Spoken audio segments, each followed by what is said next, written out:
Hey GHL community, it's Tracy here. I'm really excited to be bringing you this video. I decided to do something a little bit different than probably what you're used to.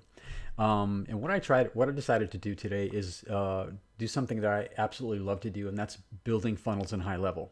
And so this video is really going to be a funnel building masterclass. So if you're looking to skill up with your funnel building, this video is really for you, and you'll get a lot of value out of it. And so what I decided to do, I saw in the group that Gusten Sun, and if you're familiar with Gusten, or if you're not familiar with Gusten, he is really the funnel building OG. He's been around for a long time. He's done some funnel builds for a lot of big time clients, and he's very well known.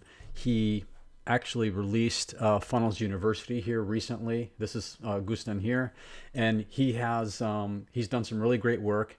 He has some really great content out on the web, and he's built some really cool funnels. And so what he's done with the Highlevel community, he actually included a lot of pre-built sections for funnels within the Highlevel builder itself. So Highlevel has worked with Gusten to provide those pre-built sections. I'm sure a lot of you have used some of his sections already before, and it makes things it makes things easier to build funnels, right? Or makes it easier to build funnels. And so Gusten is a great guy, great content. I'm not copying and stealing his stuff here. All I'm doing is I'm creating one of his new funnels. So in one of his posts here, he said that he's created a new funnel for Funnel University, and he showed the screenshot here. And so somebody asked in here, I think it's Chris Benetti here, do you have any videos on how you approach making these templates in the university? And Gusten said, no, but he'll consider making here, not yet, but I can make a video about it. So I thought, hey, why not? I'll just go ahead and create a video that shows how to create this exact same funnel or similar based on Gusten's screenshot to show you guys how to build this. So Gusten, I don't mean to steal your thunder, but hopefully I can even save you some time, and hopefully you appreciate this too. So without further ado, let's get into this. I don't know how long this video is going to take today, guys, because again, it's just off the cuff. I decided I'm just going to do this without any planning. Let's just go for it, start to finish. So, and in this, what's going to be cool is I'm going to show you not only building the funnel within the Highlevel builder, I'm going to show you all the tools that I use to create every element that we'll see in this design. So I'll be using Illustrator. I'll be using here's Illustrator. I'll be using Snap and Drag. This is since I'm on the Mac, this is an application that I use to create screenshots. I can copy, or I can do screenshots of entire windows, or I can drag over specific elements to make them, to select what I want to take a picture of, and then drop that in an app and use it. I'll be using SF symbols. This allows me to export a lot of different symbols and bring them into Illustrator and save them as SVGs, use them as PNGs, or copy them from Illustrator and paste them in Photoshop and use them in Photoshop to create PNGs with soft drops and glows and things like that. I'll also be using Photoshop, of course. I am, excuse me, I've been using Photoshop for many years, 20 plus years. And so I'm very good at using Photoshop. So I use that a lot to create my images, graphics, all kinds of stuff, fun stuff in Photoshop. So I'm going to be using that. And finally, of course, I'm going to be using Google Chrome because we're going to use the website builder. And I've got one extension in particular that I use in Chrome a lot is this Colorzilla. It allows me to grab colors from items on a web page so that I can drop those colors into Photoshop or Illustrator, use them, or actually add them to the website or funnel builder in Highlevel too. So that's extremely useful. I use it several times a day, every single day. So it's one of the kind of the must-have tools for me as I create designs in Photoshop or in the funnel builder or building websites with Highlevel. So these are the array of tools that I'm going to be using to produce this template, or at least a version of this template we're going to try and get it as close as possible. So Gusten, I hope you appreciate this. So let's close this window. I actually opened Gusten's screenshot here in a different window here, so I get the full full size mock-up. So the first thing I'm going to do, and actually, you know what I like to do when I'm designing funnels and websites, I like to turn off some music. So hope you guys don't mind. I'm going to get this going in the background a little bit. Excuse me. And so this will kind of get me in the mood and get my game on here. So let's get to it. Okay, so the first thing I want to do is decide, let me close this other tab. The first thing that we need to do is really dissect this design and decide all of the different elements that we're going to have to produce and add to the funnel, right? So a number of things I see here. I see this type of background with this kind of this blue glow in the background. That's one image or a background image that we need to create. A second one is this other kind of glow in the background, this blue, which is the same as this one here, and it looks like the same as this one here. So to me, it looks like we have different sections over here, like this being one here that has this glow in the background assigned to the background, and then this other section here with this 3 columns. This looks like the same background applied. And then we've got a fourth one here which has the glow in the bottom. It looks like the exact opposite of the one on the top. We just have the glow on the bottom here, and that will be, down here in the footer as well. Okay, so we've got those background images to create. There's 1, 2, 3 of them. Let's see what else we got here. We've got rounded corners. This is just probably a paragraph element up here. We've got a button. We've got an image here. My guess is Gusten created this as one single image with the round circle and the little square popping out here. Because just the way it's aligned in here, it looks like it's all one image. So we'll create one image there. And then if I move down here, we've got several little icons here, and these are classic Gusten kind of design icons, which look like really cool. And they just have a glow with this kind of this rounded corners background which is semi-transparent, which is really cool. So we'll create these, or at least I'll create one of these, so to show you how you can create these yourself. We have an element here. This is an image or a column here with rounded corners and a semi-transparent background with a little bit lighter border. If you can see that, it's just a little bit brighter, the border, so you can see the difference between the background and the border there, which is, again, classic Gusten design, which is badass. And then up here, what else do we have? We have an image up here. This is a 2-column. This looks like one of Gusten's predefined layouts here that we can drop in and kind of edit. We've got 3 columns here. We just have images with rounded corners here. So we'll reproduce these images with the little rounded corners. And then again, 3 columns, same as kind of we have down here with the rounded corners, semi-transparent with a little bit brighter border again. And then down here, we basically have kind of the same column elements here with some testimonials. We've got some rounded images to place in here. And then we've got some frequently asked questions that we need to kind of customize through the FAQ element to make those look nice. So I think that's about it. And we also have to define colors. And that's like one of the things that I like to do to start off when I'm building a funnel or website, is define colors and then add those colors as custom values and then drop those into the funnel builder. So if we ever have to change one of those colors, we don't have to change them we don't have to apply the color to every single element and then change every single element. All we need to do is apply the colors via the custom values to the elements. And then if we change that custom value, it changes everywhere on all the elements that we have those colors applied. So that's pretty cool. Okay, so what are we going to do first? Let's create our backgrounds first. Okay, so what I've done is I'm going to go to Photoshop here, and I've created, just to kind of kick this off, I've created a couple of different Photoshop files. And one is this FT1170. This is 1170 pixels wide, which is about the width of the columns or the rows dropped into Highlevel at 100% width, unless we have the sections defined at 100% width. We're not going to do that in this case because the we want the content to be kind of flowed in here in the middle down the page here. See, the content's not going to the edge of the page. If we set our background, our section widths of our in our funnel to be full width, then that means all the items inside the rows and the columns that we add are going to go full width of the browser, and we don't want that in this case. We want the content to flow in the middle here, which is kind of standard, with websites and funnels. So so I have a 1170 width kind of takes care of the full width of the content here, unless we change that specifically. Okay, so that's why I have the 1170 Photoshop file. I also have a 1920 Photoshop file, which is kind of full screen width, right, for resolution, for most like full screen resolution. But I have it a little deeper here, so we can add, this is where I want to create the backgrounds, because the backgrounds need to go the full width of the browser like this, and not be confined to the width of the actual content with the rows at 100%. Okay, so we're going to use the 1920 to create all of our backgrounds, and the first thing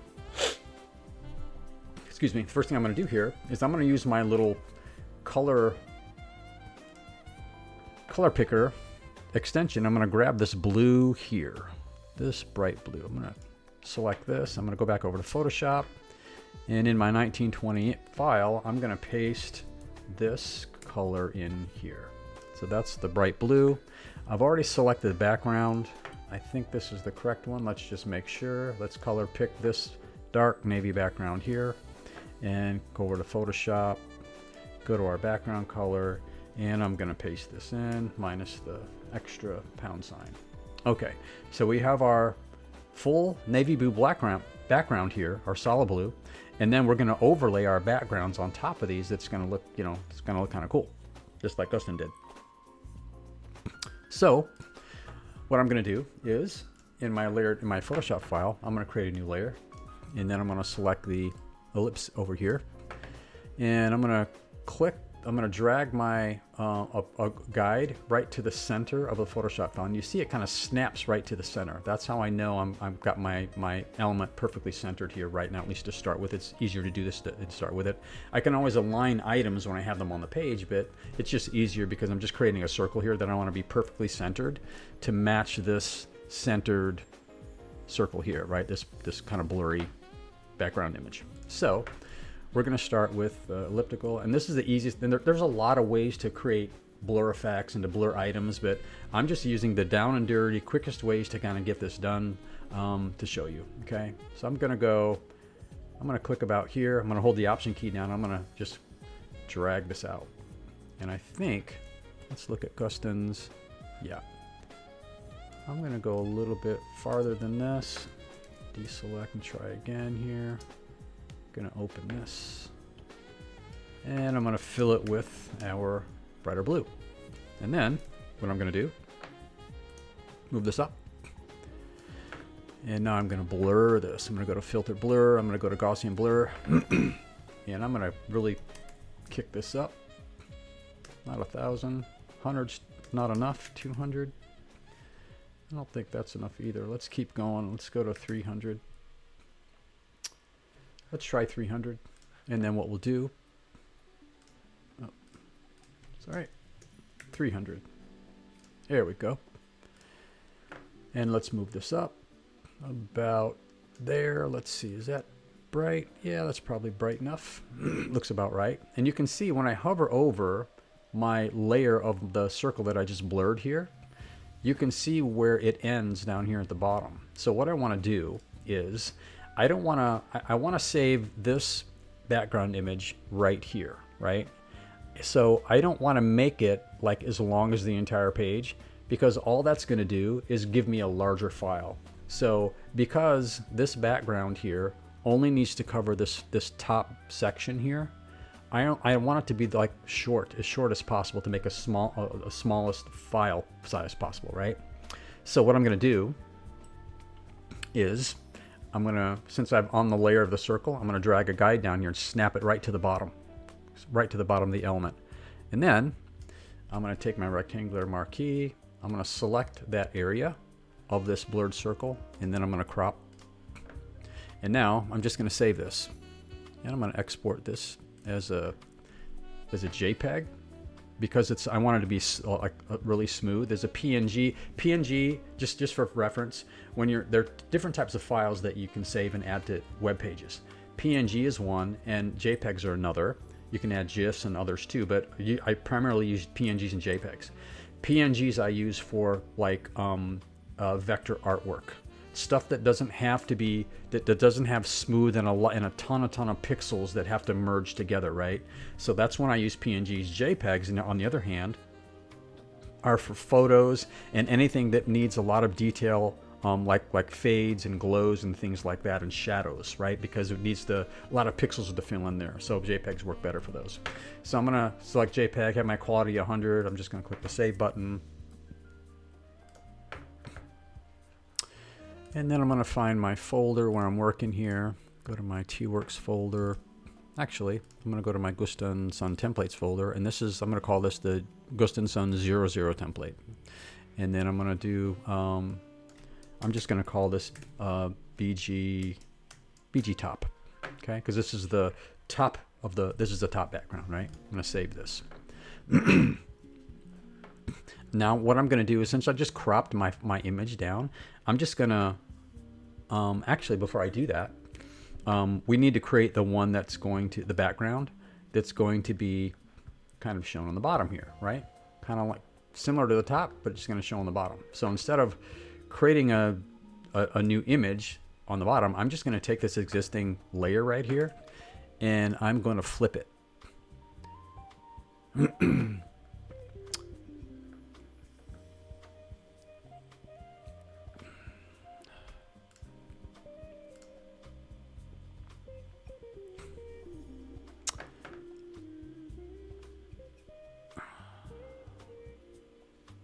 What?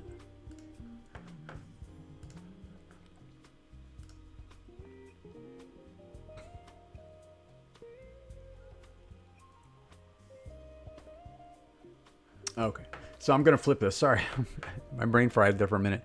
I'm going to come here to the image, and I'm going to select image rotation. I'm going to flip the canvas vertical. So that's going to flip my image, like that's going to create the one I'm going to put at the bottom. So now I'm just going to save this one out.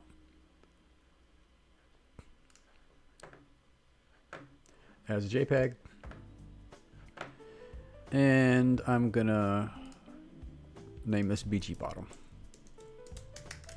BG bottom, okay. There we go. Now, certainly one of the things I could do is I could hide the background here, and I could save this as a PNG. So let's do that. And typically, if we're using PNG 24s, it does a good job of keeping all the pixels, so we have fades and shadows, and it does a good job with that. So I'm just gonna, let's save it as a PNG here for the bottom one. So I'm gonna click bgbottom.png, and then let's do this. Let's flip this back over. Oh, come here.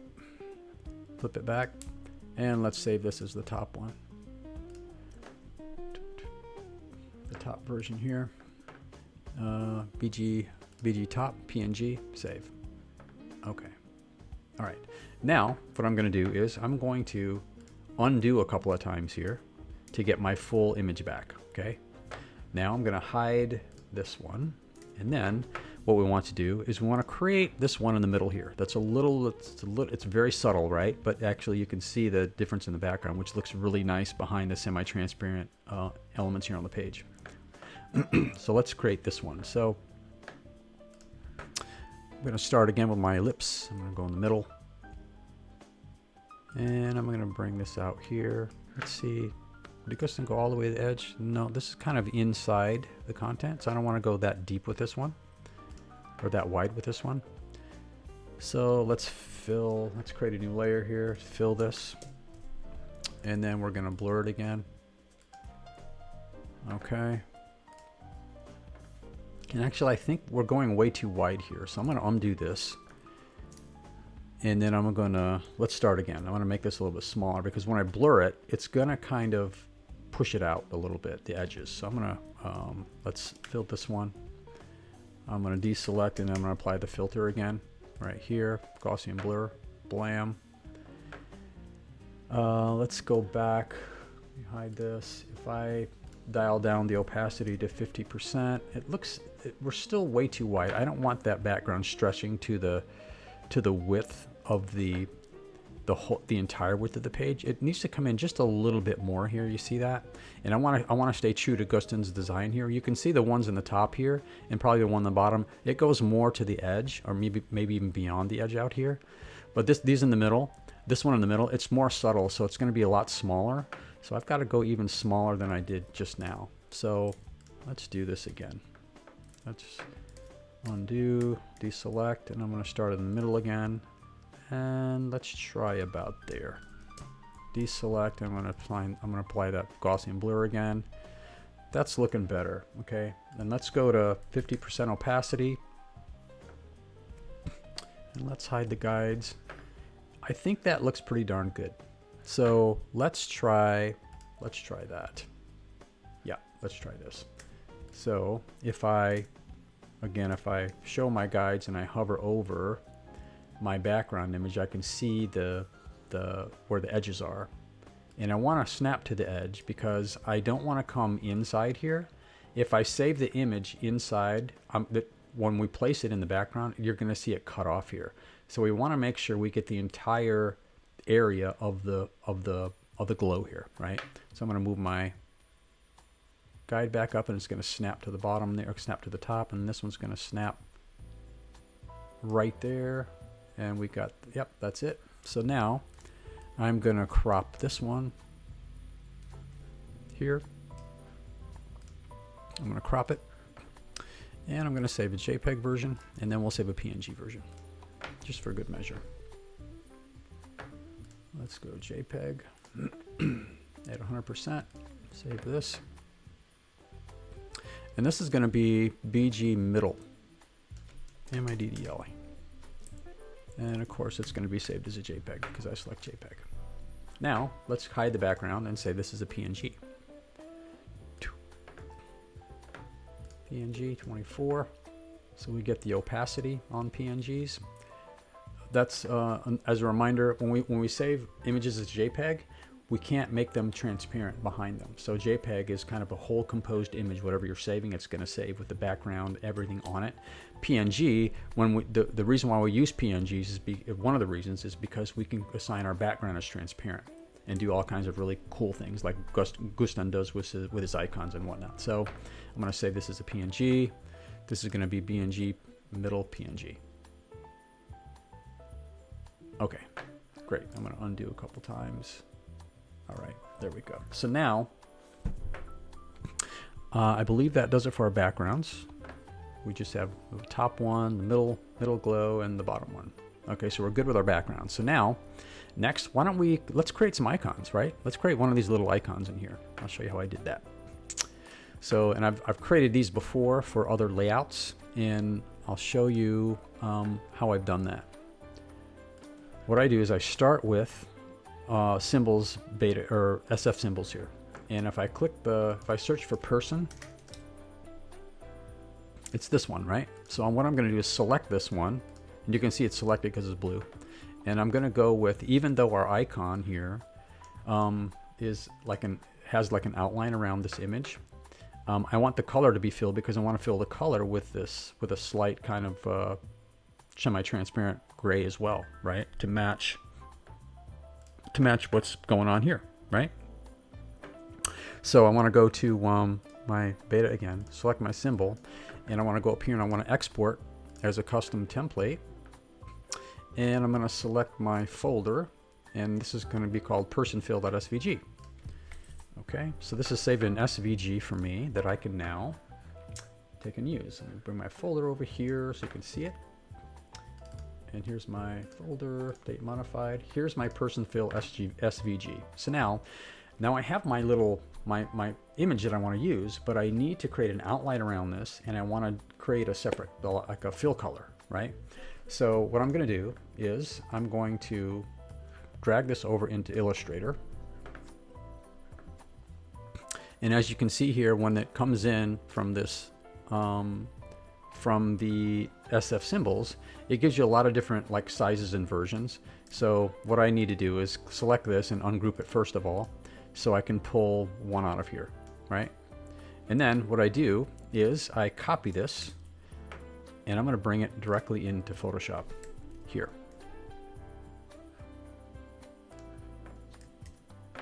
Right here is pixels, and I'm going to enter. Okay, so put it up here. So here's the one I just placed in here. Here's the one that I actually created for another one of my funnels before. So if I place this in the middle, you can see that this black, this version is just filled with black. It doesn't have an outline, right?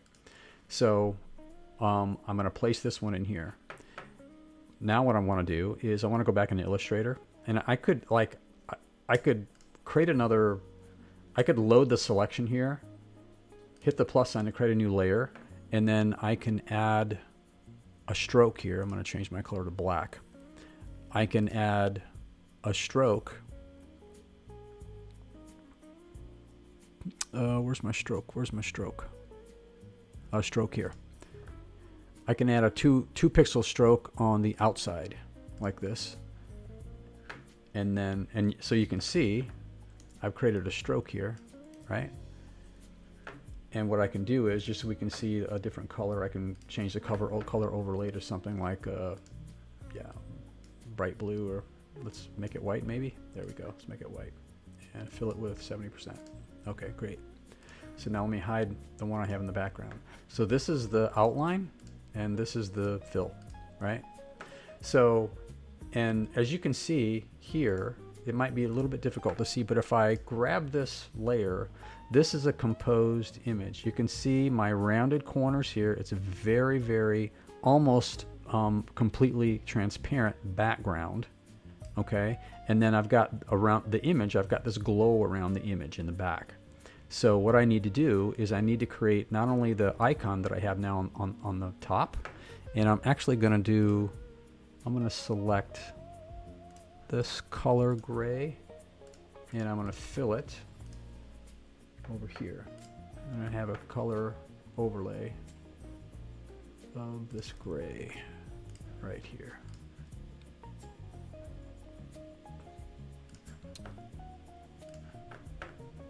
And then what I'm going to do is I'm also going to assign an outer glow here, and I want this to be white.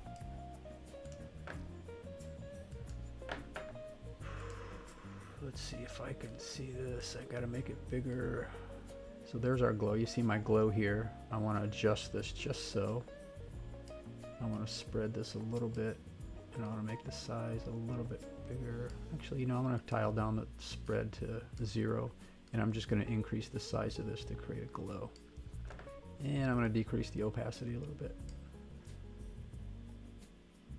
Blam. And then what I want to do with my, actually, I think what I want to do, because I like,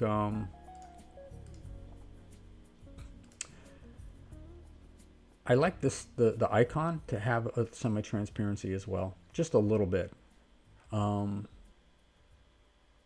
Let's do that. So if I'm on this layer, I can dial down the transparency here just a little bit. And if I do this a lot, you can see that you can, you know, I can dial it down 100%. But I want to do this just enough to, just to get a little of that glow coming around the edges or whatever, through the edges. So I'm going to do about 90%.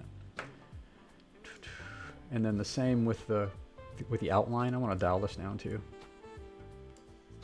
Let's do it about, I want to be very subtle. Let's do something like that. That'll work for now. Okay. And then one of the things I'm going to do here as well is I'm going to go back to my background here, one of these, and select this background color and assign it to my background so I can see what this is really going to look like. Okay. Let's dial the opacity of the border back up. There we go. Okay. And then the glow, maybe, I think we want a little bit bigger so we can actually see it more. Something like that. Okay, great. Now we need to create the rounded corners. You can see it better here when I have a darker background. Here, we want to create this rounded corners background behind the image here, and you can see this glow is even bigger than I have on mine right now. So let's just do, let's do this one bigger. That's fine. We'll just use it for like that. Okay, now let's create that rounded corners background here behind it. So I create a new layer. I go over to my rectangle tool. I'm going to set the rounded corners to 50 pixels. I'm going to bring my guides in here and snap them to the outside.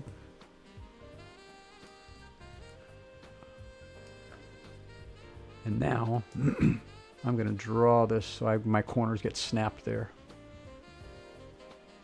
Okay, and now I'm going to fill this, make sure this is filled with white, and make sure I have no stroke applied to this at all. Oh, go away. Okay, now what we want to do is dial down the opacity to almost 0 right here of this layer. Almost 0. I'm thinking maybe 3%. Let me hide my guides, and now we can pull this around. Looks like I want to go a little bit more. Not quite 8, 7, 4. Yeah, I think 4 looks pretty good because it's almost transparent, right? So if I hide these and look at the one that I've created, this actually looks a lot more than 4. So let's go here. Let's try 6%. Yeah, we'll go 6%. Okay, great. Great. Okay, so we have our person image, right? Our person icon with the little rounded corners background, and this is going to represent one of these icons that Gusten has created here, right? So now let's go back to Photoshop. Let's go export this one. And we're going to leave this as a PNG so we can get the transparency behind it. And we're going to call this person PNG. Okay. And then what I'm going to do is I'm going to, typically I would name all of my independent layers like this. Outline, fill, rectangle, and I would grab these and throw them in a folder and call this person, right? And this comes in really handy when this is the icon, so I know it's the original. So the reason I name all of my separate, I'm gonna do this background, separate layers in my layers in my layer sets in my folders is because when I have a layered Photoshop file that's hundreds of layers, and I do this quite a lot, it's very easy to keep things organized this way. A lot of times if you download a template from somebody online, they'll include a layered Photoshop file, and their Photoshop file is layered, all the layers are untitled like this. If I create a new layer, you'll see that's layer 1, layer 2, layer 3, etc. That doesn't tell you anything. When you have 50, 20, or 20, 50, 60, 100, or 200 layers in your Photoshop file, you want to know what they are by the description so you can keep your files organized so you know what's what. And so when you receive a Photoshop file like this with layer 4, layer 3, untitled, all this and that, it's just, you have to do some work to organize it first, especially if you're going to be using that for any length of time. So I like to keep my layers organized and my layer sets organized by, the description of what's on each layer, right? So let me just align this again. Oops. Let's do this. I like things neat and tidy, so I'm going to put this back centered. Okay, there we go. So I'm going to save this file as... I'm going to say this file is icons.png so I know what it is. I can refer back to it. Okay. Okay. So I'm not going to take the time to create all of these other icons. It's just, I would be doing it the same exact way as I just did, right? So, and it's actually easier because now I have all of my settings in my layers. So if I bring in my new images, I can create the fill and I can create the outline, and I can assign the same layer styles that I have here, right? By just, clicking and copying the layer style. and pasting it to a new one that I actually pull in here from Illustrator. So it's a lot quicker after you have the first ones defined and your settings defined. It's really easy to apply these to subsequent icons that you want to create here. So we've got this done. The icons are done. I've got my color backgrounds done. That's great. What else do we have to do here to prep? I think that's actually, yeah. We need some circle faces here for the imagery. And I think I have something that we can use. I think usually, I'll tell you what. We'll just go back in Photoshop. We'll create a new image, and we'll make it 100 by 100 pixels. Okay, that'll be our little our image that'll serve as our rounded photos that are right here in the testimonials, right there. And then what we'll do is let's go over here. I have another folder where I have something all ready to go. I told you this is off the cuff and raw. I didn't prep anything for this except just a couple of Photoshop files that I already had created. So this is totally from scratch here, guys. Off the cuff and raw. So I've got female our avatar over here. I knew I had it somewhere. So let's go drag this one into Photoshop. I'm going to copy this girl. You're probably familiar with this girl. I think this is from Unsplash. And it's the actual default avatar image in your chat widgets inside Highlevel. So that's where I got it from. So I'm going to copy this one. I'm going to paste her in here. And actually, you know what? Let's just do this. Duh. I'm just going to grab this image over here into my new folder. And we'll use that as a female avatar. Okay? And we'll just use that for all four of the images in here. So we've got our images, we've got our background images, we've got our icons. Now we need 3 photos here. And so this has to be in 3 columns, right? Like this. So what I want to do, I'm going to do something a little different here. I'm going to do snap and drag here. And I'm going to select this right here. Okay, I'm going to drop this into Photoshop. I'm going to copy, close it, and I'm going to paste it into my 1170 file. Okay, so this is the Gusten's preview is a smaller version. It's not a full-size version here. So I'm just going to kind of follow this as kind of a template for the things that I need to build to add to my funnel, right? So that's one of the things. The other thing is the other image over here that looks like 2 images, but I'm pretty sure Gusten created this as one image. I'm not gonna worry about the circle and the square. It's easy to add, but I'm not gonna add those. I actually don't like those 2 elements there. Sorry, Gusten. But I'm just gonna grab this right here. Blend. Okay, and I'm gonna bring this into Photoshop as well. And I'm gonna copy this. I'm gonna paste this into our 1170 doc. Let's see if this, a little bit bigger, but that's okay.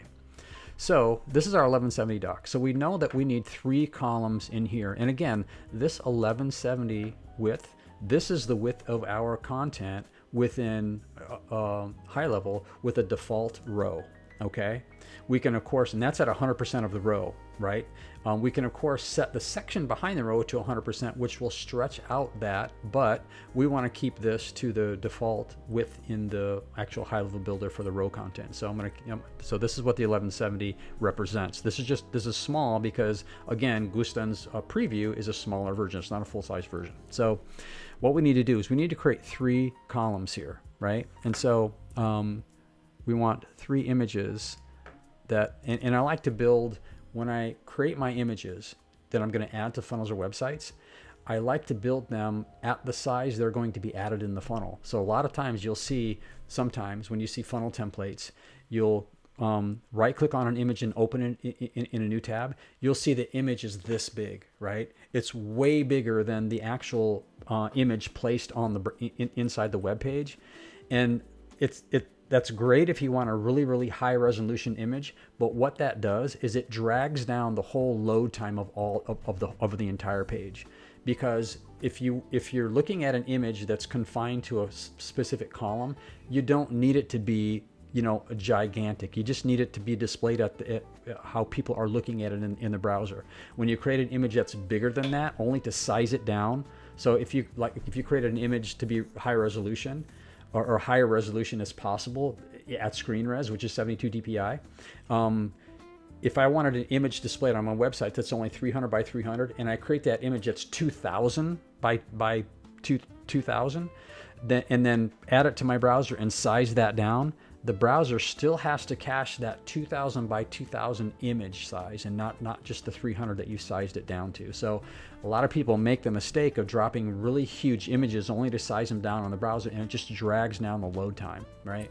So keep that in mind when you're building funnels and websites. So what I want to do is 1170. I know that, let's see, what's 1170 divided by 3, because we're going to make 3 columns. So we want our image sizes to be just inside of a third of our image, right? Of our 1170 width. So it's 390 pixels is a third. So if I go up here and I want to select my fixed size to 390 pixels, 390. I don't care about the height. I just want the width. So if I click here, this is a third, right? And I'll show you. This is another third. And if I click here, it's another third. So we have our thirds selected out there. Okay. So, and you can see that the image is inside the column a little bit. So it doesn't go, it's not 390 pixels width. The width of each third of the content area here, it's a little bit smaller than that. So if I say, let's say this is 370. What if we do 370 here? Oops, go here. 370. Oops. Hello. 370. There we go. And so if I set this inside, it looks like we have to go a little bit smaller because we need a little bit more padding around the column, right? The size. So let's do this to 350. And let's drag this over here. And 350 is looking pretty close. And again, what I'm looking at here, let's look at, like, if this was, if we're looking at this column right here with a rounded corner and the image that's inside of this column, and I'm looking at the padding that's around this image related to the column. And so I'm trying to mimic that in this first column over here, right? So if this selection here, if this was my image here related to in relation to the padding of the column, that looks pretty close on the left and right here. So it looks like 350 pixels is about right, okay? So let's make, so we're gonna create images like this to drop in here, 3 different images. So I'm going to make my file size 350 by, let's do 240, 350 by 240. Okay, so I'm going to do 350, 240, blam. Okay, so here's the width of our image that we need to drop in here. So let's go, I want to grab an image. I'm going to go to Unsplash. Oops, unsplash.com. And I'm just going to type in AI background just to have, whoops, ground. Just to find something cool to put in here. AI background. I want background. There we go. AI, let's see. Doesn't really matter, but I'm kind of picky when it comes to design, so I want to select something cool.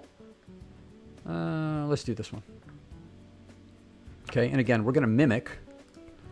I'm just going to create 3 images to plop in here, right? And I'm just going to make it all the same image right now. So I'm going to select this one. I'm going to copy it, and I'm going to paste it in Photoshop. I'm going to do a new file. It's going to bring in the width and height of the image that I just copied. I'm going to paste it, and I'm going to make this image size. I'm going to make this 350. Oops, make sure it's this is clicked. So it's going to be 350 by 197. Let's do this. I'll change this. Let's do by the height this 240. I like those dimensions better. So let's copy this. I'm going to close this. I'm going to paste it into my 350 by 240 template that I have here. Okay, great. And now what I'm going to do is I'm going to zoom in just a little bit, and I'm going to take my rectangle. I want to make sure that my well, let's do 20 for the rounded corners on this one. So I'm going to set it inside and go like this.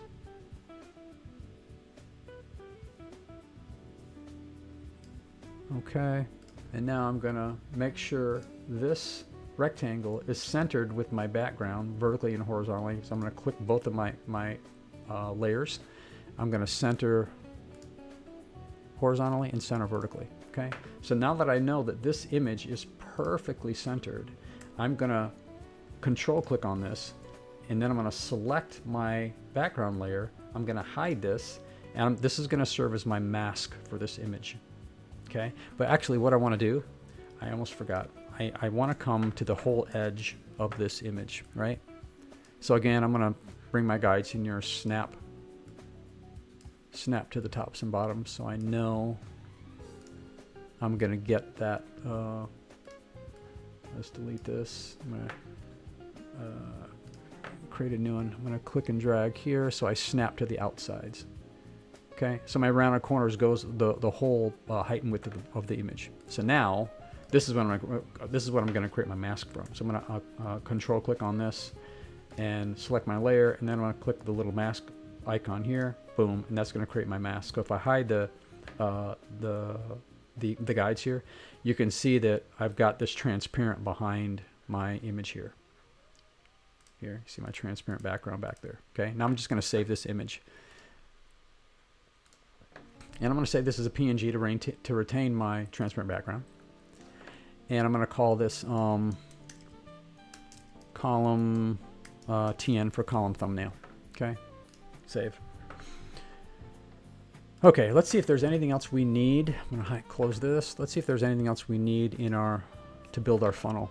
Any other elements that we need here. I think everything else is our buttons and elements that we add in Highlevel. 5 stars. I see this. See this little image down here, which is the 5 stars? We need to have an image that we can place in here for the stars. And I have, in our, I see another one.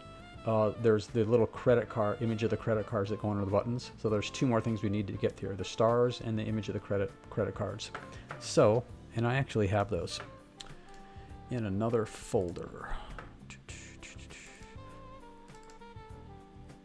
And I think they're in here somewhere.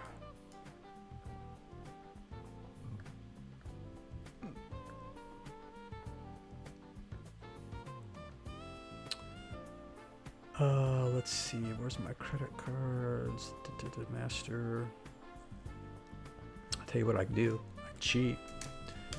I can go to my funnel that I created here for another client. And I think, yeah, I'm going to save this image as, and these are my little credit card images. I'm going to save this as CC icons. Okay. I still need my stars though. I do have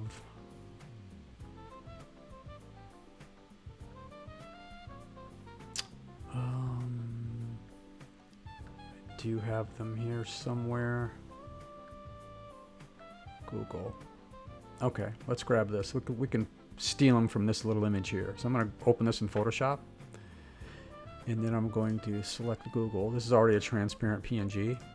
So I'm just going to select, I'm going to delete Google. And then I'm going to command click here and select just the stars. And then I'm going to crop. Bam. Now I'm just going to save this. So these will be our stars. Stars. Bang. Okay. Let's see what else we got here. This can go away now. I think that's all we need to get going on the funnel, right? Yeah, I think so. Okay, super. So let's create a funnel, man. I'm going to create a folder first and call it, if I can type here, Gusten Sun templates. Confirm.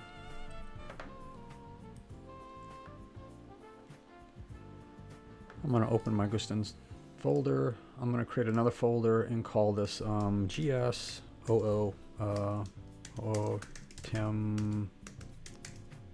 template. I like this GSOO template. Okay.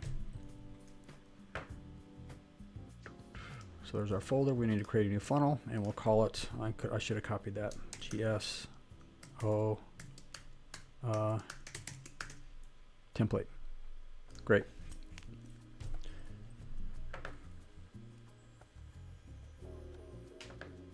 So here's our new funnel, but I forgot one thing. I don't want to go to this step yet. I want to actually save the colors for this first. So let's do that first. So I'm going to go back to the colors here. I know I already copied and pasted them into Photoshop, but actually, since I did, let's go over here. Do I still have them in my, no, okay, whatever. I was looking for my color chips here, but I changed those already. I didn't add the, what I could have done in Photoshop here is add swatches since I already have the colors, but it's real easy for me since I didn't do that. It's real easy for me to grab them from the browser again. So I'm going to pick a color right here. I'm going to select this blue first. So I've copied that. And now I want to go over to Highlevel and go to my settings and then custom values. And I'm going to add a new folder. I'm going to call this Gusten, whoops, Gusten template. Okay. Now I'm going to go to that folder. I think I need to refresh. So Highlevel. Oh, there it is. Template. New custom value. Let's call this primary color. Primary color. Actually, this, let's make this the, no, that's okay. This can be the primary color, that bright blue. In this case, that would, yeah, I would consider that the primary color, this blue, because it's like the highlight items, right? The other, I mean, obviously the main color here is white on white text, but that's pretty obvious. So we don't need to save a white color, although we can and apply it to every element, because if we wanted to change the white color everywhere one time by changing the custom value, maybe to light gray or something like that, we could do that. So I'll tell you what I'll do. Let's do primary color. This is our bright blue. It's our highlight blue. I have a primary color. Okay, great. So let's do this. Let's add this as GS OO primary color, and we'll paste that in here. I'm going to copy this because I'm going to need this in a minute. Okay, now let's create another custom value. I'm going to paste this in here and make this secondary color. And I'm actually going to choose the navy blue as the secondary color, this background. It's going to be here. And I'm going to paste this in here. That's our secondary color. And now I'm going to do this, copy, add a new custom value. And I'm going to make this our GSR white. Okay. And I'm going to do this as white, pure white.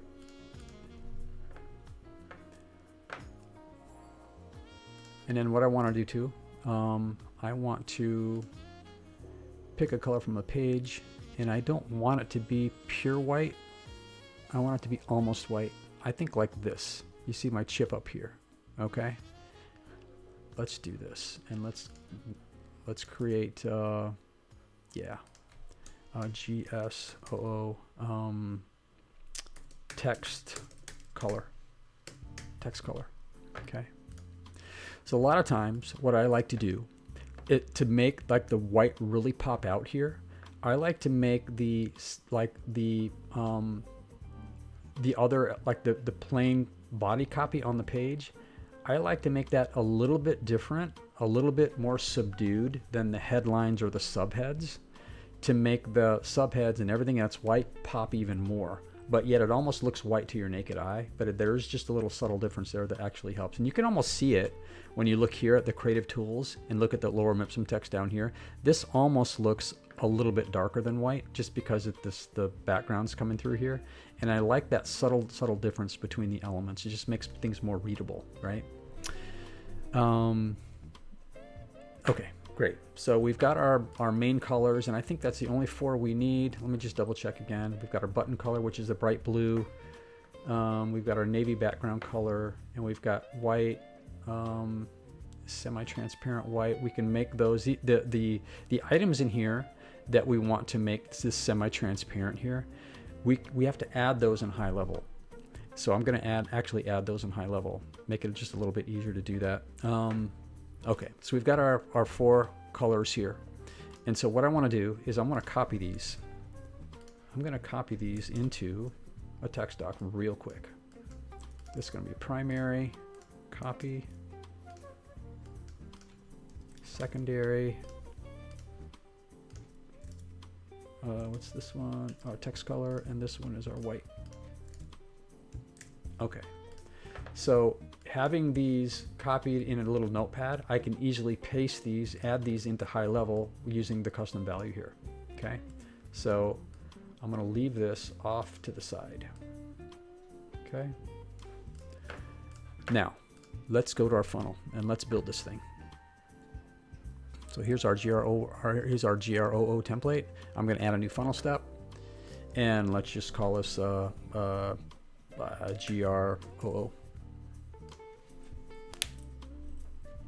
If you want to, you can see you can import funnels from ClickFunnels here too, which is kind of cool. So I'm going to create this from blank. Like I said, this is raw. This is from 0, starting with a blank canvas here, guys. So first thing I want to do is I want to add a full width column here.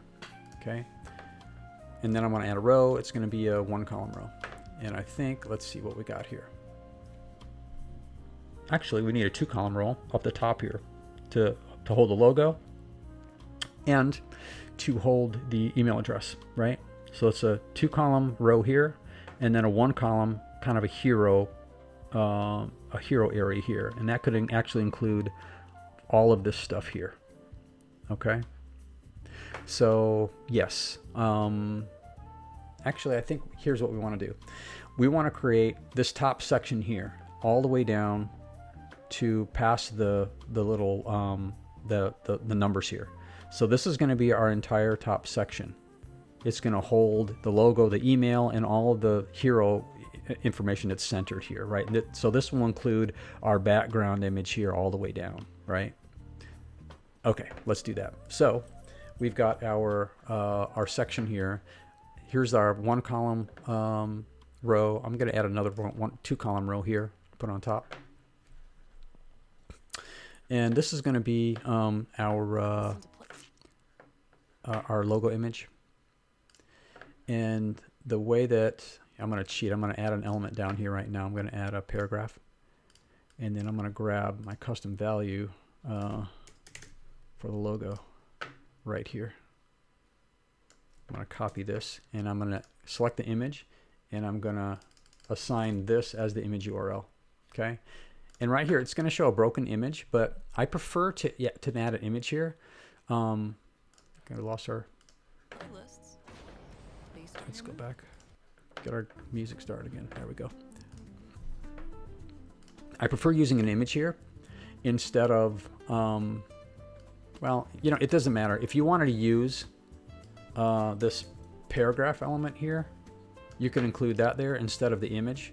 It's just a little bit, you don't have to like, it's easier because you add a paragraph element and just you know, paste the logo location URL here for the custom value to load that logo. Instead of adding an image, clicking on the image, and then assigning the you know, the custom value in the image directly. So let's just use the logo or the paragraph element. So I'm going to assign this to the left. Okay, so it's left justified, just like Gusten's is over here. Okay. And in the element over here, I'm going to add email. So let's just do this. I'm going to add, if I grab here, email, account email. So this will be the business email, right? and we're gonna duplicate this, drag it over here. I'm gonna paste this in here, and a left and right align this right over here. Okay, so now we have our location logo and our location email right here, logo and email, and this is going to be pulled from the default custom values in Highlevel, right? Okay, so I don't need to add a logo custom value here in my custom values, because the location.logo is going to automatically pull from the account, the sub account logo. Okay, same for the email address, it's pulling from the sub account email. All right, and then what I want to do here is, because it looks like Gusten has a little icon here for the envelope, so we're just gonna click here, and I'm gonna click on the icon, I'm gonna click email and select the envelope here, and I'm gonna make that icon color our primary color. So this is where we can add colors. I was waiting to do this until I added an element here to the page. So now that we're at this point, I can now add my my colors that I've added as custom values. So what I'm going to do is I'm going to do custom values, and I'm going to click add, and I'm going to select my primary color here. I'm going to paste this in here, and I'm going to add. So that's my first one. Let's see if this is going to work the way I want it to work. I'm going to add my second one in here. It doesn't look like it's working that way. I want to add this.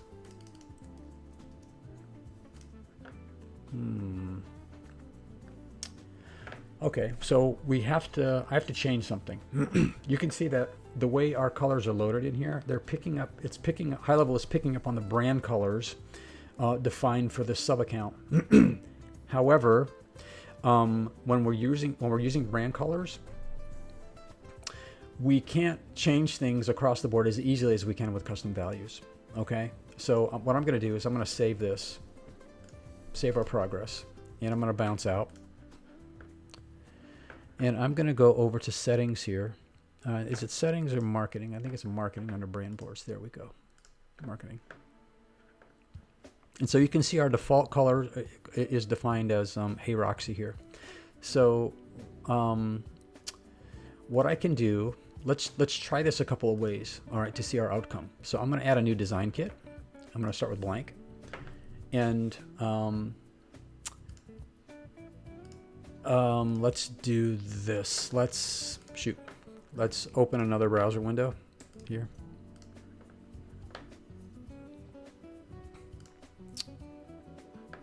And I'm going to go back to my custom values so I can grab my colors. Folder, my Gusten template. So this is what I need. I need my colors here. So this is my primary color. Copy this, go back to the brand board up here, add a new design kit, continue. Where'd it go? There we go. This is going to be Gusten 00, okay? Template, just to keep things consistent. And what I'm going to do, we don't need a logo here, but I want to define my colors here. So the default are gray and white. So I just want to click on the gray chip here and paste my value. So this is going to be my my primary. And then I want to grab my secondary here, which is the dark navy, right? Actually, I'll just add a new one and paste it here. And this will be secondary, and then my this is white. White will be white, which is great. I need to add one more, which is my text color here. Bam. Text color. Oh, go back. Capital T. Okay, let's save this board. All right, and now if I want this board, I think I created an extra. Let me delete this one. Thank you. If I want this board to be the default, the board that I'm seeing in my template, the colors that I'm seeing in my template, I have to set this as the default. So I'm going to go in here and say set as default. So now these are my default colors. So now if I go back into my funnel here, did I not save my funnel page? Oh no, here we go. There we go. Let's go back into this funnel page that we started on already. Sip of water here. Okay. Okay, so colors, right? So let's click on this element here. Now if we look at our colors, you'll see that our default templates, our brand colors have changed. So now we can use these across the board. However, the problem here is with brand colors. If I assign these brand colors and I want to change one of these colors, it will not change across the board like custom values will. So that's a downside to using the brand colors. I don't know why that's the case, but Highlevel, if you're listening, please update brand colors so they work across the board like custom values. It will just make everybody's life easier. So for now, I'm just going to use the brand colors. As an option to brand colors, what I could do is I could go into labs and turn the new brand colors and new brand colors off. And then I would see all of the color circles like you see in like your default or the older Highlevel builder before brand colors were introduced. Before you turn that on, you'll see all of the default the circle colors in here, and that is where you can add these custom values as your new circle colors and change them across the board by changing one custom value. For whatever reason, that doesn't work with brand colors. So anyway, let's use brand colors today. Okay, so I'm going to make the icon color our bright blue, our primary, and I'm going to make the text color here as white, and I'm going to make our logo here. This really doesn't matter, but we want to see it on the background. Okay, so let's go change our background color to our secondary color, right? Let's set our background in the funnel right here to this secondary color.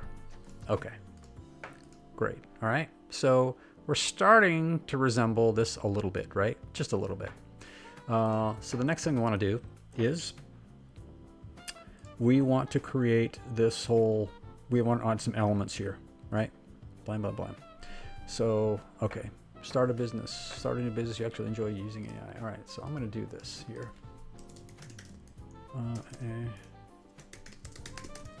Business, you enjoy using AI. Okay, I'm going to copy this.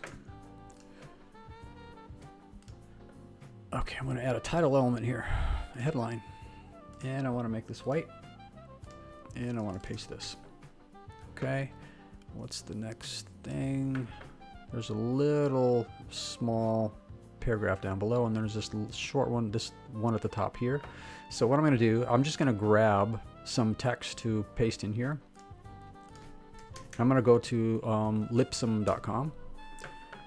And this allows you to generate lorem ipsum that you can easily fill in for mock-ups and comps. The only thing is with their site, it's really, really slow sometimes because they're loading all of these ads on top of it. I'm trying to wait for it here. Let's go. There we go. That took a while. So I'm going to just copy this and I'm going to quickly close this because it's going to load all these ads and it's going to take forever. So I'm going to paste this over here in my little notepad, right? And I want a short sentence like this. Come here, copy. And I'm going to add a paragraph element, and I'm going to make the text white. Bam, bam. And what I can do here is in my typography, right here, I can set my text color to my white, and I can set my link color to. We'll just make this the text color, right? And then let's select the headline on the content font here. So I can see this kind of looks like Roboto maybe. I'm not sure. Could be Roboto actually here. Roboto and some kind of a sans serif font here. So let's set the headline font as Roboto. And let's see. Don't really want to do the content font as that. So this is going to be a custom font here that we can add. For now, let's make the body copy down here. Let's make it Lotto. Okay, so we're good. We're good for now. Roboto, headline font, content font Lotto, and our text colors, our default text colors. Okay. Now let's copy this. I think I already did that already. Yeah, I did that already. So we want to make this like a lot bigger, right? 72. Let's see. So a reason you actually enjoy using. Okay.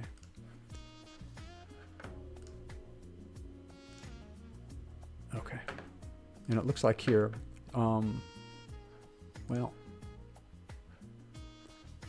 what we can do with this element here, this row.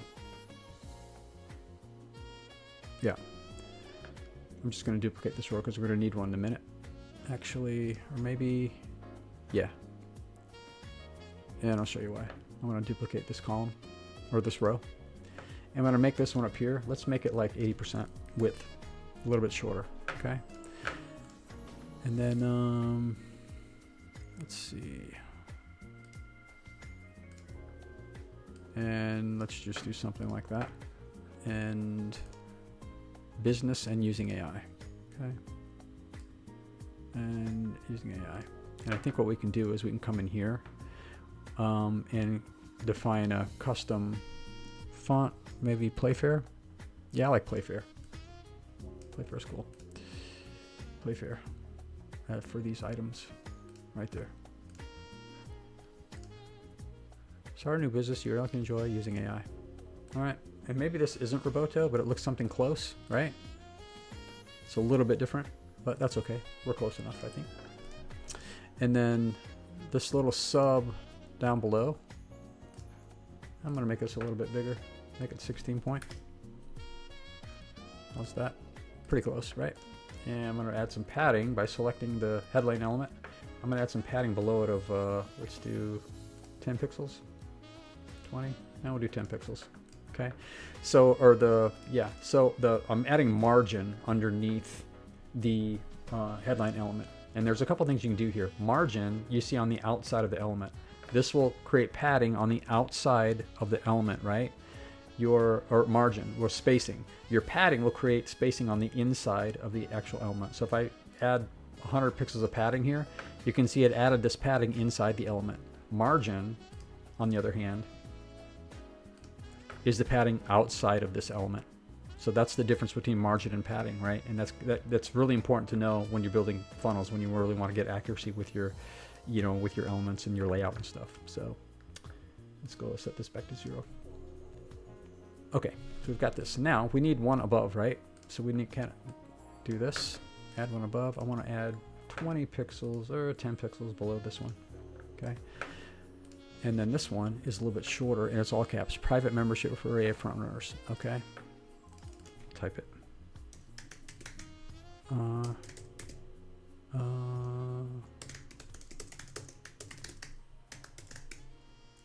Front runners. Okay. And then what I want to do, because you can see that Gusten has designed this really cool, all caps. I'm going to select, go to advanced here. I'm going to select my text transform as uppercase. Okay, and another thing that I really think is cool that Gusten does is when he assigns these little, not really sure what you call them, like almost like subtexts above like his sections here. I do this all the time too because it's really effective, right? It looks really cool. He adds spacing to the letters, and I like to do as a default in Highlevel. I like to set 3 pixels of spacing for these. I just think that looks like really, really sharp, right? So let's do this now. So we have to create this rounded corners, semi-transparent outline or background behind this paragraph element, right? So, but the first thing I want to do is let's go back and assign, I forgot to add the background image to this, right? To the background here, this top section. So I'm going to select the back of the section and I'm going to click on media. I'm going to create a new folder called, you guessed it, Gusten 00 template. Oops, template. There we go. Save. Now I'm going to open this folder and then I'm going to click upload. Go away. Upload. I'm going to come back to my folder where I'm creating all of these cool things. And I'm going to grab the top, actually I want PNGs. The bottom PNG, the top PNG, the middle PNG, person PNG, column TN, and the stars and the CC icon. So all of these images I created that we're going to drop into here, right? So I'm just going to add all of these right now. I could do them one at a time, but why not do them all right now, right? So this one I'm going to add the top PNG. Blam, okay?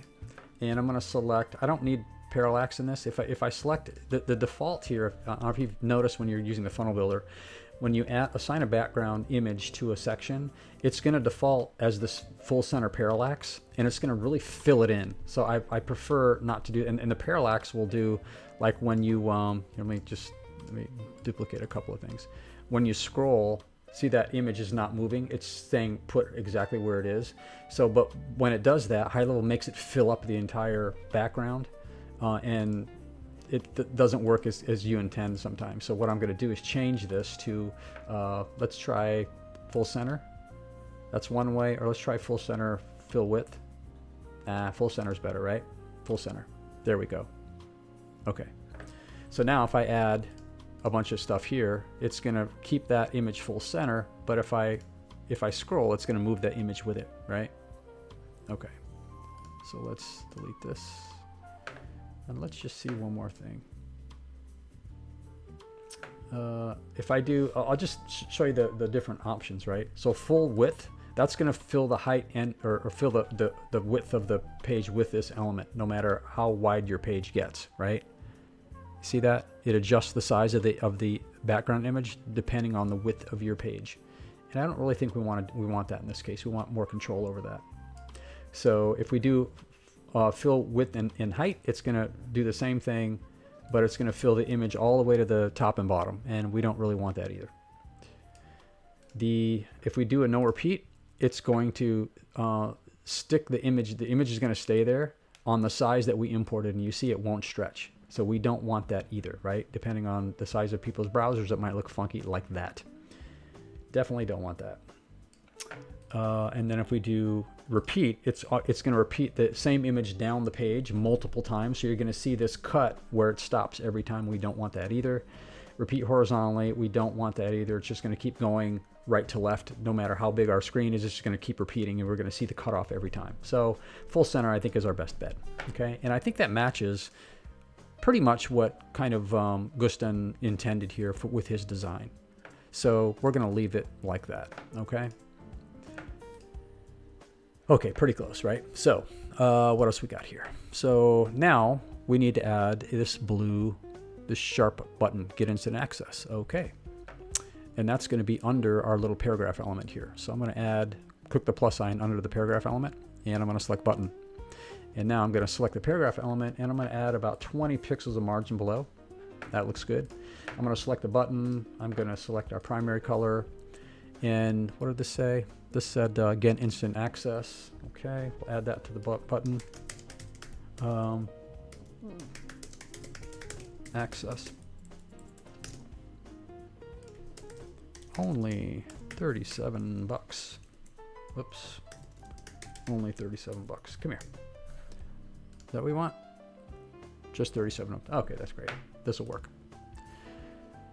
Okay, and now you notice his button has some slightly rounded corners, and I think, yeah, I want to kind of match the rounded corners that we did on when we created our images here.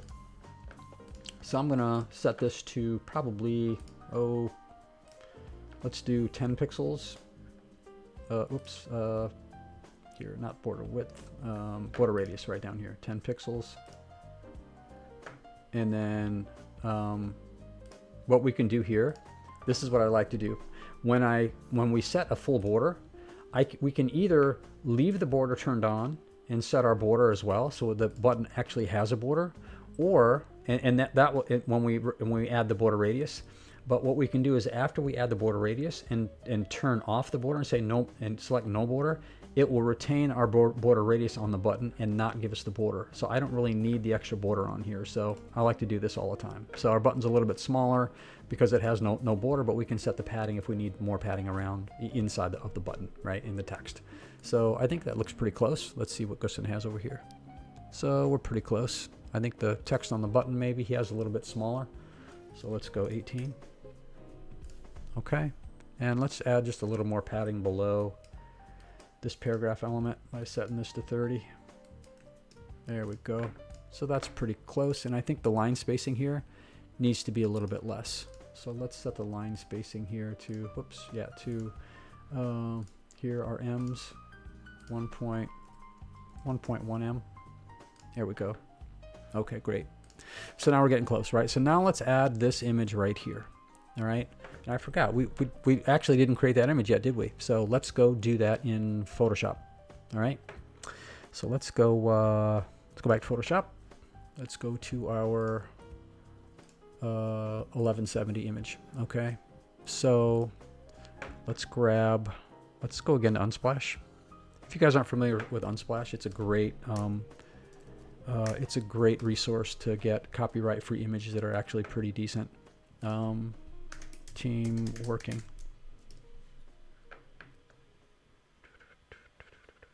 Let's see what Gusten has here. Yeah. I like something like this. I'm gonna copy this image, come back into Photoshop, deselect, paste. Yep. I'm gonna resize this now. Bring this up here.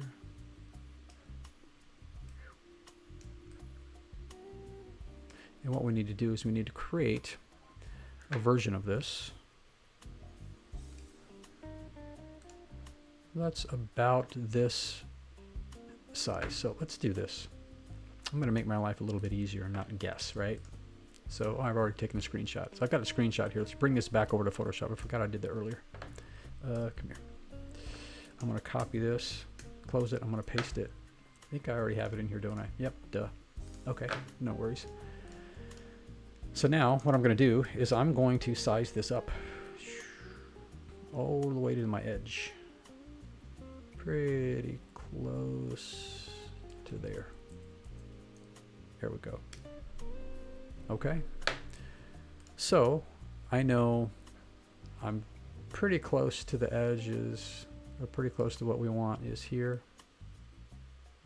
Okay, doesn't have to be exact right now at all. So I'm going to do this, right? And now I'm going to take my image from Unsplash. Let's go grab that again. Copy that. I'm going to, here, zoom out.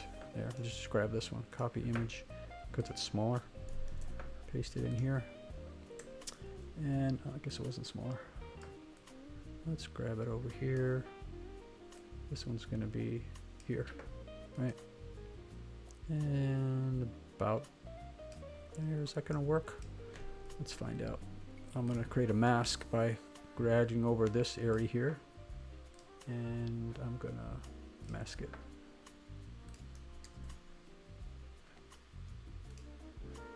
Yeah, I think that kind of works for that side, right? For the right side. Now we just need one for the left side, one for the right side, and then we're just going to need around the corners. So let's go get another image. Let's not be picky, right? Let's grab a...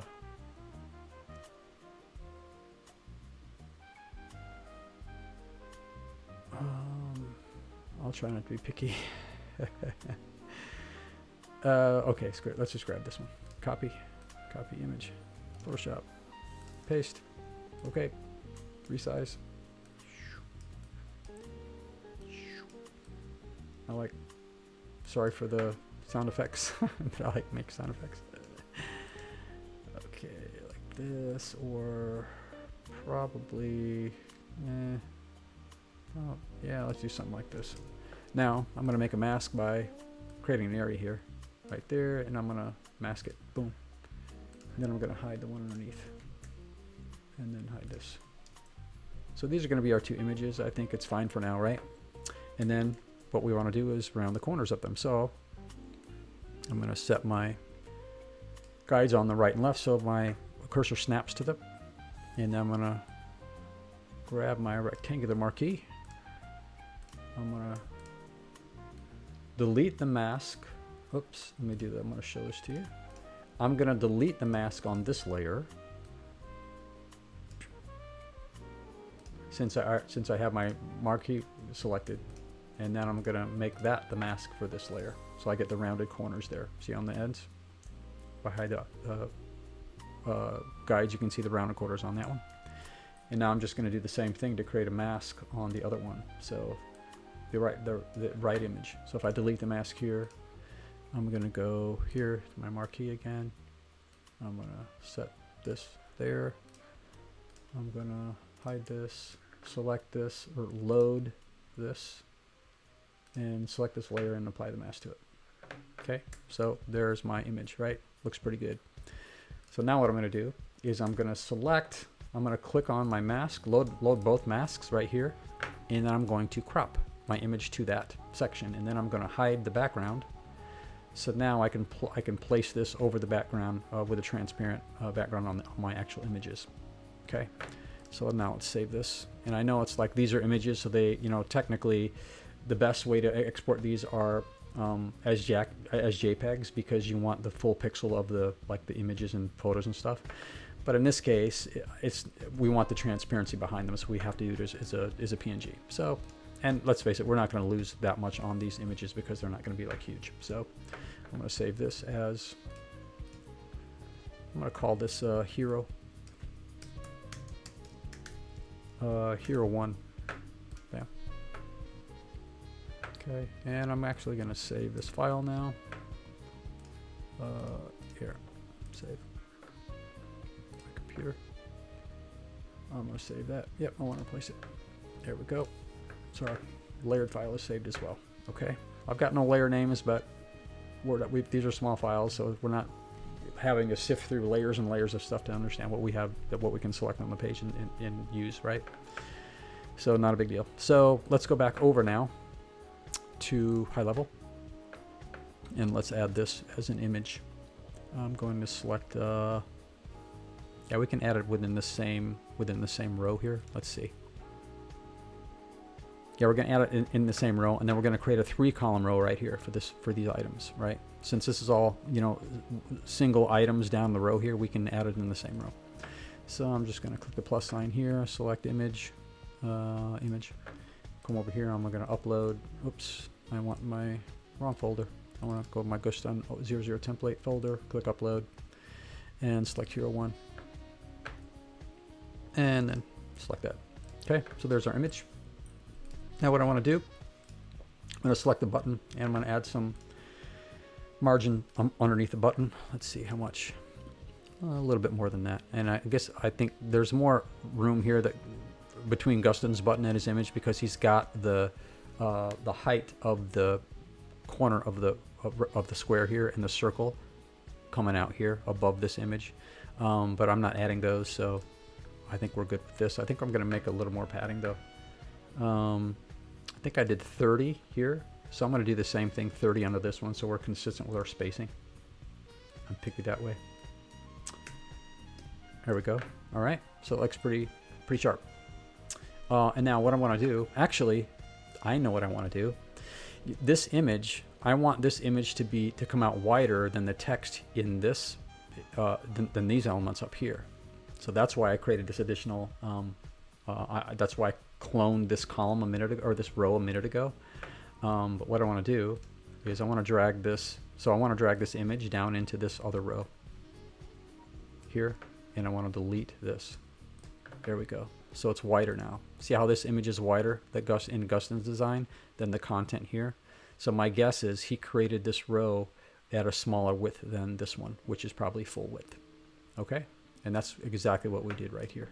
And now what I want to do is, because you see a lot more spacing here, or padding in between the button, spacing between the button and the image, I want to reduce some of that, because Highlevel, when you add rows and columns, it automatically adds spacing in there. And so if you want to perfect your layout, you have to alter the spacing. So I'm going to select the column here, and I'm going to delete the 10 pixels that it automatically adds. I'm going to zero out the right and left spacing, which will help us for mobile as well. I'm going to leave the 10 pixels in the top, so I think that's fine up here between in the top of the column. I'm fine with the top padding in the top of the row here, but I'm going to make it 10 pixels. And down below, I'm going to zero that out. Okay. And then in this row down below, I want to zero out the top here, and I want to zero out the top in the actual column and the sides, so it feels that image fills up more. And I zero out this, so I don't have extra padding in between the button right? So it looks a lot better. I think there's a little more, let's see. This is 30 pixels down below, 0 here. Oh, I know there's, I want to take out the 10 pixels in the top here as well. So when you add an image, the default that Highlevel is going, that the website builder is going to apply is 10 pixels all the way around in padding. So what I want to do is I want to zero the sides and the top padding out like that. So now my padding, my spacing in between the button and the image is exactly the same here. It looks like a little bit deeper in the top because of the letters. The G hangs down a little bit. So if we want to, we can just set this to 40 pixels, and it's probably going to look fine. A little bit more, but that's okay. All right, get the idea. Okay, so we have our hero area, which is looking pretty good. I'm going to click save here. Oh, let me give you a little tip about the autosave. You can turn the autosave on within Labs for each sub account, and I don't mind the autosave being on when I'm working with a funnel that I don't have tons and tons and tons of elements like in. And I was working on a funnel the other day where I had tons of rows of elements because I was creating a page that redirects after somebody fills out a form, and I was pumping in all of the fields and information that they actually filled out on the form, and it was an onboarding form, so it was like 60 items. And when you have a lot of rows in items in a high-level page, it slows down a little bit, but especially when the autosave is on, every couple of seconds it tries to autosave, and it kills your productivity. So I thought the autosave was a really good function, and it is when you're using like when you're doing like creating funnels that don't have a lot of elements. But when you're using funnels with tons and tons of elements, you're going to want to turn that autosave off because it slows things way down. So I think I turned it off here. So in the sub account, which is not why it's not kicking on every 5 minutes here, every 2 minutes. So, okay, so I'm sorry, back to the build. Okay, so now we need a 3 column for these 3 elements here, for these numbers. So let's add a 3 column row like this. I'm going to select a row, and we're going to add 3 columns. We're going to add it down here. Blam. Okay. Okay, so we've got 100 plus, 70 plus. Okay. So the element we want to add here, I think there's an element for, let's see,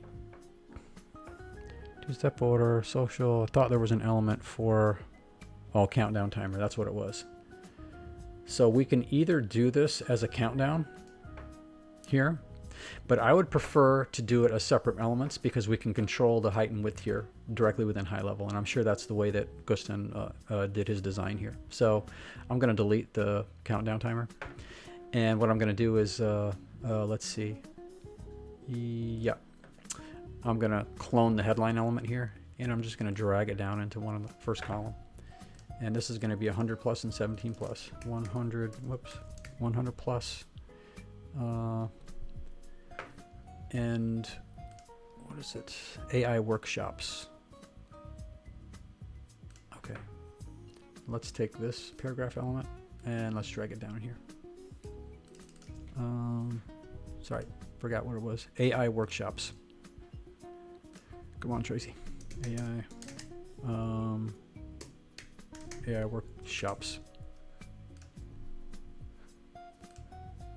Okay, great.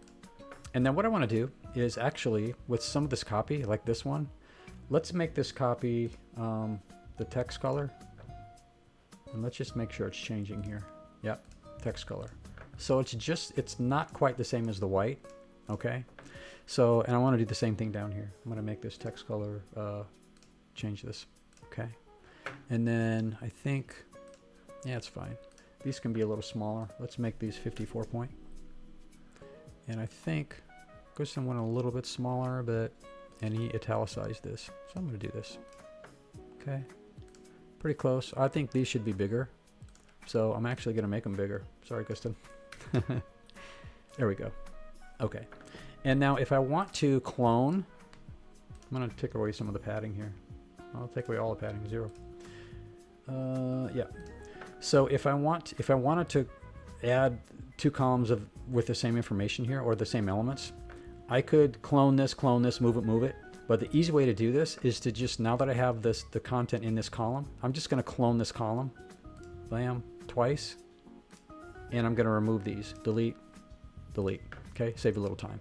This one I think was 71, 17 plus and 1500 plus, okay, 17 plus, is that right? Yeah, and 1500, oops, 1500. And then this was world-class teachers, community members. World-class teachers, oops, yep, community members.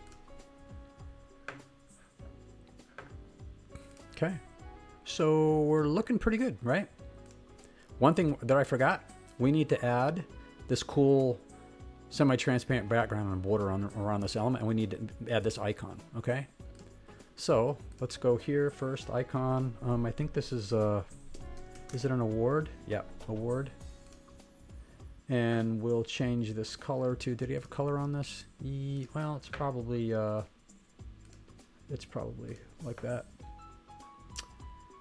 And then we want to, I see what's going on here. Okay.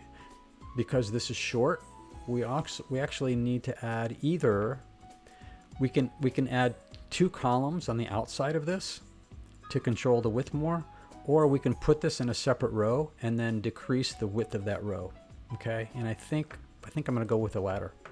So let's do this. I'm going to, because I zeroed out the padding on this row, I'm just going to create another row. I'm going to do a one column row here, and I'm just going to move this up into here, right here. Okay, like that. And we'll have to decrease some padding, but yeah, we'll have to decrease some padding. So let's get rid of the padding on the bottom here. This, okay. And in the column, and what we're going to do is we're going to set this row to like 60% or maybe 50. Let's try 50, okay? And then what we can do is the column, let's see, I'm going to zero out actually I'm going to do the column padding 20 and 20 and 10 and 10. Let's see, why are we, there we go, we got padding here on the element. I'm going to zero that out. So now you see the padding around here is pretty even, right? So I'm going to select I'm going to apply the background not to the column, but or not to the row here, but to the column. Okay, so we're going to select this column, and we're going to select a background color, and we're going to define a custom color, and we're going to add, and this is going to be white, and it's going to be a tint. Probably let's try 7%. Did it give us white or black? Give us black. I want white. And now here, 7%. Okay. See our semi-transparent working there? Looking pretty good. So now we just have to go in and select a full border so that we can assign a border radius of 10. Keep it consistent with our other stuff, and then turn off the border. So we have our radius, but we don't have a border, which is great. However, we do need a border. If you remember, Gusten in his cool design has this little slight border around there too, which is pretty cool. So let's go to border. Let's do full border. Let's select 1 pixel. Let's go into color. We're going to go to custom color and define a new custom color. And if you remember, like this one was 7%, which we're going to add 1. And this one's going to be white, like that. And then it's going to be, let's try 10%. Looks pretty sharp. What do you guys think? Looks pretty good. Lost my music again. Let's go music. Okay. So let's see. What do you think? I think we're looking pretty good, right? And I think this text could be a little smaller to match what Gusten is doing here. So let's do this, 15. And then we'll take the column row now. Now when we control the column width, from the row or from the column, it'll add that to the column too. I think it's a little bit easier to control this way. So that's looking pretty sharp. All right, pretty sharp. All right, Gusten, thanks for the great design, Gusten. So let's go up here. I'm going to change this icon color to here, so we can see that that envelope was kind of hidden there. Okay. All right, so we're looking pretty good. So now let's continue. Let's go to the next section down here. So we need a brand new section, and we need a 1 column row, and we need 2 3 column rows and another 1 column row. Okay, so let's do this. I'm going to add a section, a new section. I'm going to drag it down here. Blam. So there's our new section right here. And then we need 3 rows, right? We need a 1 column row here, like this. And we're also going to need a 3 column row right here. Okay, so the first column row, I think we need a headline. We need another, I guess you'd call this, I don't know, subtext, or I'm not sure what to call this actually. We need one of these and we need a headline. What we could do is duplicate this and delete. But let's clone here and drag them down. I drag down here. Come on. There we go. There's a headline here. And then I need to duplicate this row and bring this down. I could have cloned that whole top section and just brought it down and then just started deleting stuff I didn't need, but you know, this doesn't take much longer either. So this is introducing the new AI membership. Okay.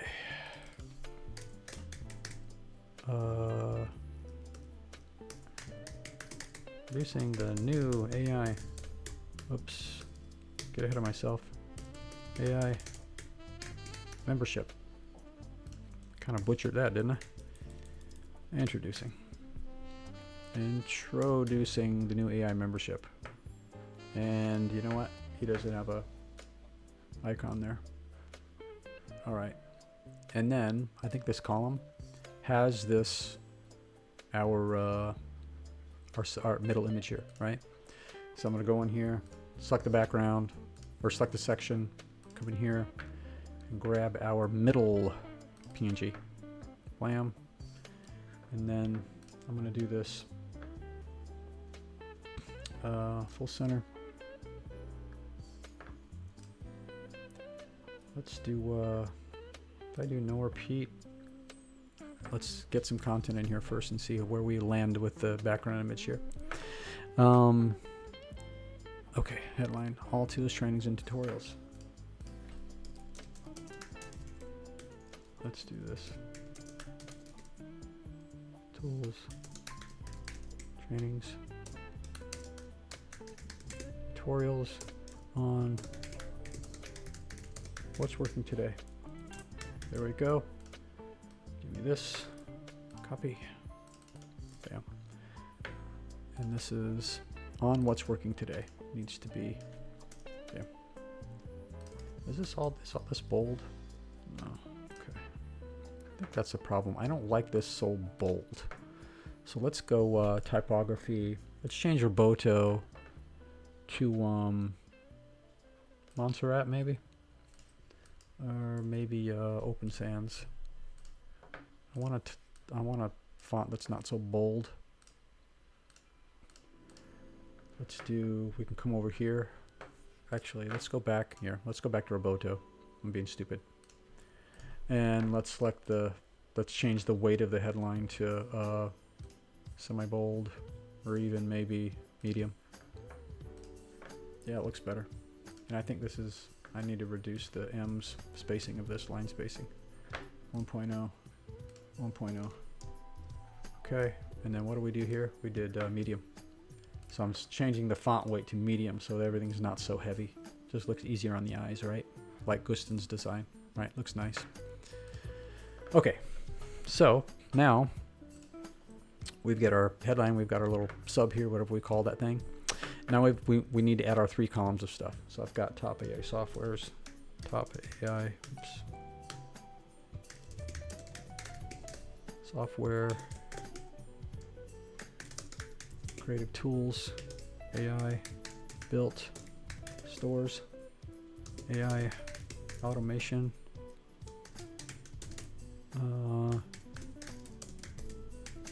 implementation checklists. You might screw something up there. Private community. All right, private community. 1, 2, 3, 4, 5, 6. And then we've got some lorem ipsum stuff underneath. Okay. Okay. So let's do, yeah. I'm going to duplicate this, bring it down. And actually, I want to set these to medium as well, so they're not so heavy. Much better. Medium. Okay, now this one. Okay, software. Again, this is going to be like way smaller because we want to fit it on one line, right? So let's do, because implementation checklists is my widest item here, right here. It's wider than all of these others. I want to set the width of my elements based on this element because it's the widest element. So I'm going to do, let's do this. Clone you, bring it over here. Clone you, bring it over here. Is it in the middle? Yeah, it's in the middle. So I'm going to grab this, paste, and I'm going to make this 18. Probably much more. Yeah, 22. Okay, let's make it 22. Let's do this one as 22. And this one is 22. And so we've got Top AI software, we've got creative tools. Well, actually, we've got doing this in reverse. AI automation and private community. Okay. AI and private community. Whoops. Private community. Pasted the wrong one. This is what happens in real time, folks. AI automation. Copy. Paste. Hey. Okay. Now I'm just going to, let's get the icon in here, right? Icon and little lorem ipsum. Okay. Where's my lorem ipsum? Come here. And for lorem ipsum, I'm just going to delete or clone this and drag this down here so it's consistent. Bam. Did he have a period? Yep, he has a period. Great. And I'm going to include some padding here. Let's do, is it 10 pixels? Yeah, 10 pixels will work. And now I need to add the image, right? So I'm going to add an image here. I'm going to bring it up. I select the image, go out to my folder, and select my my person image. Okay, and of course it looks bigger. I think when I created it in Photoshop, it was a little bit bigger because I wanted to retain some resolution when I sized it down. But this image is only like a few K, so it's not going to impact the loading of the page. So I'm just going to select the width of this as what, 50? Is that close? Yeah, pretty close, I'd say, right? 50? Pretty close. Mine's a little bit more blurry. I need to adjust the blur in my glow here, or the glow, but not going to worry about that right now. Just taking long enough, right? Let's do 20. Is 20 too much? 20 is probably okay. Great. And then now I'm gonna just duplicate this, bring it over, duplicate this, and bring it over. And then again, what I could have done is the way I did it up here, is I could have just like cloned this entire column now, and then change the icon, right? And then change the text. But doing it a different way this time, right? So I'm just going to clone this one, this paragraph element, bring it over here. I think this was 10. Yeah, this is why I set one column of image of information the way I need it, and the elements with the padding and stuff, and then duplicate it, so I don't have to now select this item and select this item to set the padding, you know, multiple times. So let's do this. Copy. Okay. And keep in mind too, let me duplicate this row. Okay. Keep in mind when you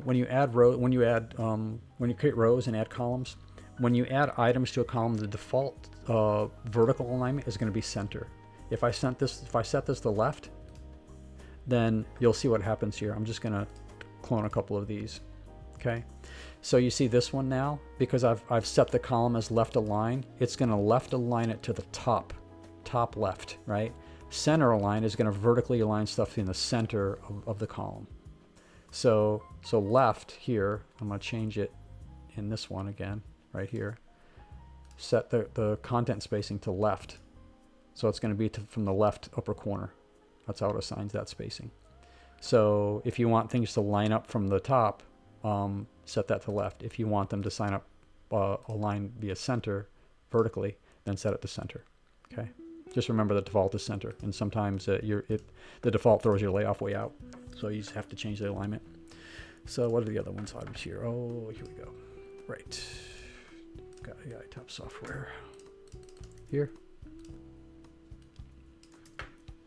Creative tools and AI build stores. And how are we doing with spacing here? Not bad. I think what we're going to do is we're going to reduce the... Actually, I'm going to set the... well, let's not worry about mobile view right now. Let's just finish the desktop view. But FYI, mobile's more important, right? So I like to design in desktop. I always think about mobile as well, but I always do the mobile last, even though it's most important, because most people that are going to be visiting your website or funnel are going to be on a mobile device. But at least when I work in desktop mode, I get all of the elements in here that I need to be there, and then I can define the mobile views after. Again, that's the most important, but I do it after. Okay. So, and one thing that we'll have to do is adjust like spacing and padding around elements, because when we look at stuff in mobile view, you know, it kind of, it blows things up a little bit. Not blows things up a little bit, but it doesn't, like, it adjusts the padding in a way that we don't want, right? And you can see here, between these two rows, there's some extra padding that's showing in mobile, but you can see that I'm viewing mobile within Highlevel, but I don't recommend using this view for your final mobile polished view, because it's not going to be accurate. That's why I always, when I'm formatting for mobile, once I get the desktop view all done, I always use my phone as a preview, because that's going to be your true your true guide, right? So it doesn't suffice in the Highlevel builder. It's close, but when you've done this enough time, you realize that you can't just rely on this. You have to make adjustments, and based on the actual view on your mobile phone. Okay. And I test on an iPhone. I've got an iPhone 16 Pro Max now, so that's what I always test on. And if I have to, I'll test on an Android as well. I've got an Android device that I test on, and that's important too, depending on like your layouts. This is a pretty simple layout. We've got no custom CSS in here, so we kind of, if you've done this long enough, you come to understand what you're going to get. So it's much easier to kind of know what you're going to get, and without going through and jumping through hoops via you're making a lot of changes for mobile and stuff. But that'll be our last thing that we're going to do. So let's go back over here. Let's make sure this up here, I had a separate row up here, and one thing I didn't do, this would be hero section. I didn't name my sections, right? This would be copy all tools. This section, all tools section. So again, I try to always name my rows, my sections, rows, and elements appropriately as to what kind of elements are in them on the page. So when I have to go through and I've got a long page and I have to make some adjustments, I can click on this image here that shows the layers. I can open the page and I can see all my sections here down the line, and I don't have to click on one to know what is which, right? I can look at the names and know what exactly I have there. Okay, so let's go here, all tools section. So if I expand my page, you'll see there's my all tools section, right? Same for your rows, same for all your elements. I try to name them all, but sometimes I just get working like fast and I want to get stuff done quick. So I tend to not name all of the individual elements and rows, although I always do the sections because that can help a lot, right? But for this training, we're not going to name all the elements just to save time for you. Okay, so let's go. So let's. I'm not seeing like the background here because it's no repeat, so it's kind of centering. So let's say full center. Full center is probably going to work just fine. Fill height and width. That actually might work too because I'll show you. Fill height and width, because it's centering height and width. It's putting that glow in the very center. I haven't added more elements in the bottom yet, like the button, to really stretch this out. And this 2 column to stretch this out, so it'll look better once I add these 2 elements here, okay? Because I think we've got one section up here. I thought this was a separate section from the bottom, but this is all one section here. I can tell because that image is right centered vertically in the middle, right? So this is going to be an entire second section that we need to finish. So we need to add a button down here now. So let's do that. And I'm just going to duplicate. I'm going to add a row because I need a 1 column row here, down here, and I'm going to duplicate my button and drag it down. Come on. There we go. I think, yeah, this is probably a little bit too big. These elements here are a little bit too big. I'll do this as 14 point.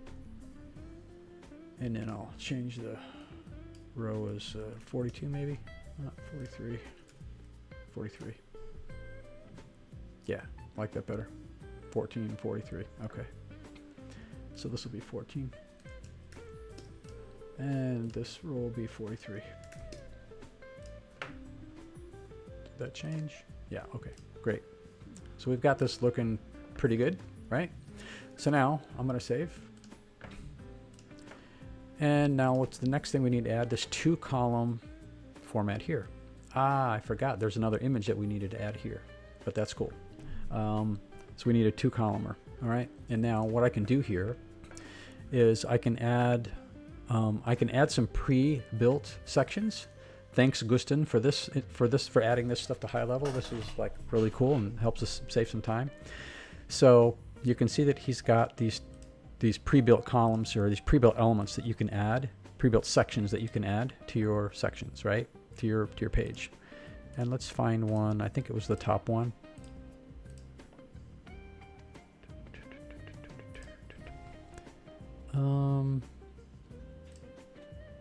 Yeah, I think it's going to be the top one, right? Oh, he helped us using the testimonials. I can add that later. Nice. Let's add the calls to action or the FAQs. For who? No, which one was it? Oh, it's about. There we go. So I want to add this one down here. Right there. Okay. And now he's got the image on the left side and with this information on the right. So I'm just going to move it. I'm going to move this column up, so it's going to move it over here on the left. Blam. Okay, so it just switches. So now, guess what? I need to create this image. And I'll show you how easy this is going to be. I'm going to copy. Let's open this image in a new tab and see how big it is. So it's got a little bigger. That's fine. Okay. I'm going to copy this image. I'm going to bring it into Photoshop. If I select a new file, it's going to bring it in the width of this image. I'm going to click Create and Paste. Okay. So now, what I'm going to do is I'm going to see if I can crop this to the edges. Image crop. No, okay, that's fine. So, if you see this image, let me make this a color that we can see in the background right here. This image is semi-transparent, but oh, I see why. There's a, see that I was trying to get rid of the extra space in the orange area here, but because he has that little narrow border on the outside, this is why we don't want to do that. Okay. Okay, got it. So now here's what we're going to do. I'm gonna set a border here. I'm gonna set a border here to create our spacing that we need for this interior image, because we need to make sure that our image is consistent, or at least I like to, is consistent with the rounded corners that we have on the entire page. And I'm not sure this is the same as what we have. It might not be consistent, so I want to make sure that ours is. Let's see here. I think what we did here is 50, right? Let's make sure. 50.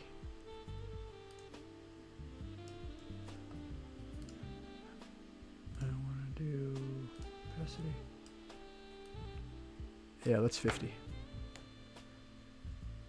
Okay, so let's go back to our new file here. And we're going to make this 50. Now, this is going to be our image mask. So let's go get another image. And what kind of image did Gusten have here? He has like a computer screen. Okay, cool. Cool.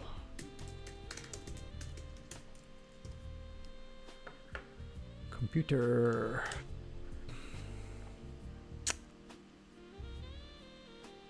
That can work. Let's use this one. It's about the same dimensions, so let's copy this one, bring it into Photoshop. Let's see. Does he have what dimensions of this? Yeah, it's fine. We can use the one we have. Okay. So I'm gonna paste it. I'm gonna paste it here. And I'm gonna resize it all the way down.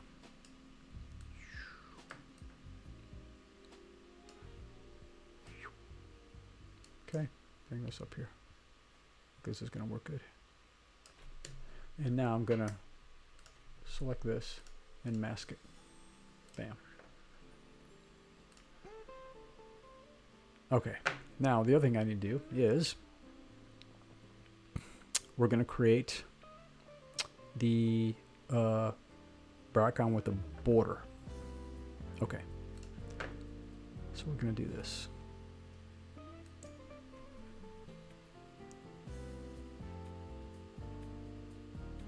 There. We don't want to stroke on this because we're going to need to border a little bit more white than the background. So I want to put this background behind here. And I'm going to fill it. I'm going to fill this with, yeah, that's fine, it's white.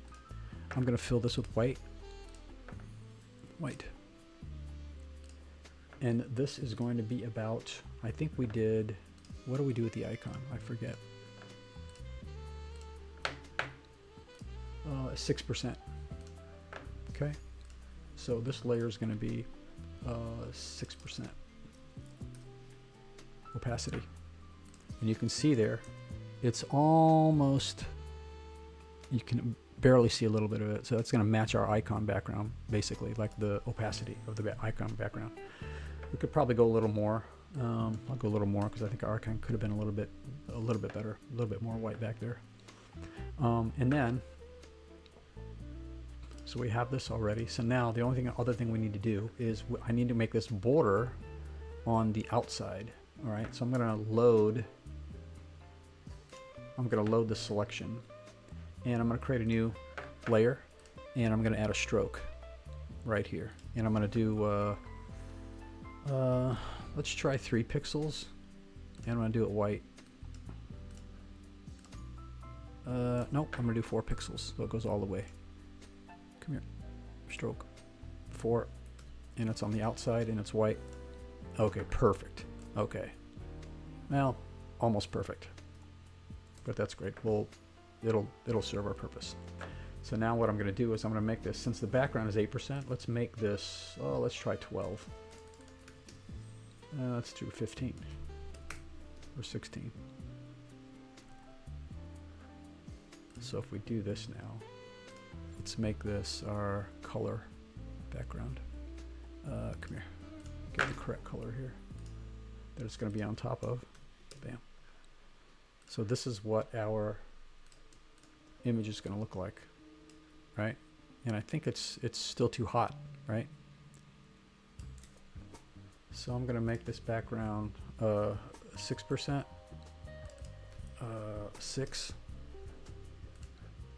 6, and I'm gonna make the border 12%, 12. Yeah, let's try that. Let's try that. So now I'm gonna hide the background. I'm gonna export this as a PNG, and this will be, what is this for? This is for AI Revolution. Okay. Save for web, PNG. Call this AI. Oops. AI Revolution. Bam. Now come over here to our funnel, and we're going to replace this guy. Custom template upload. AI Revolution. Bam. Boom. There we go. Looks kind of cool. At least it's close, right? Still not getting that background though. Because I put that in a section. I need to lift this up here. Watch this. Bam. So it adds that, it brings that glow out because it's centered in that section, right? Way better. Way better. Okay. So now, this is the AI Revolution is here. Let's type this.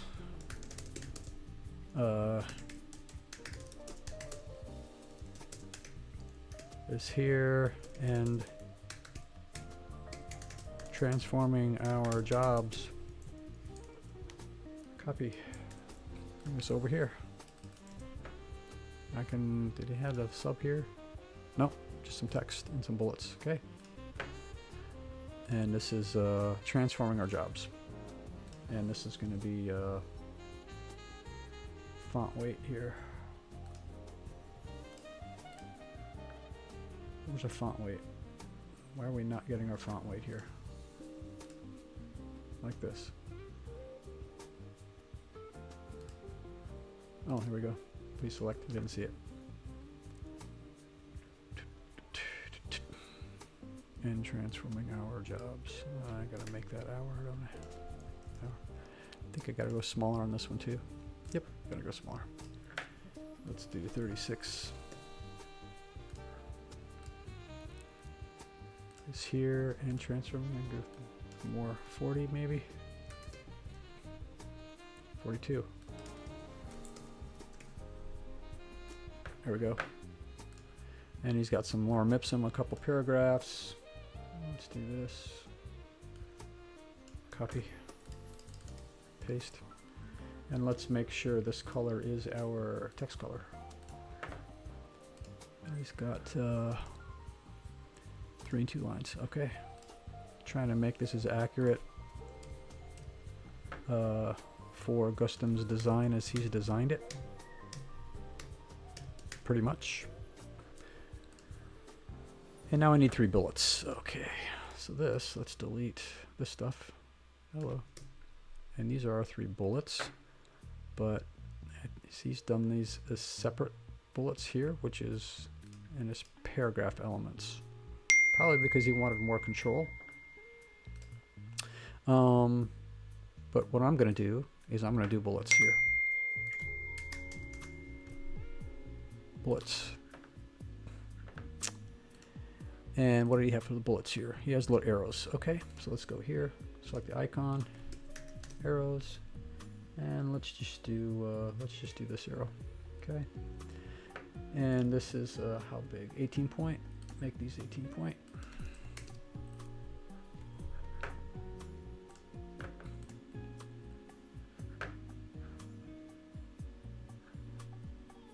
And let's just do copy, paste, copy,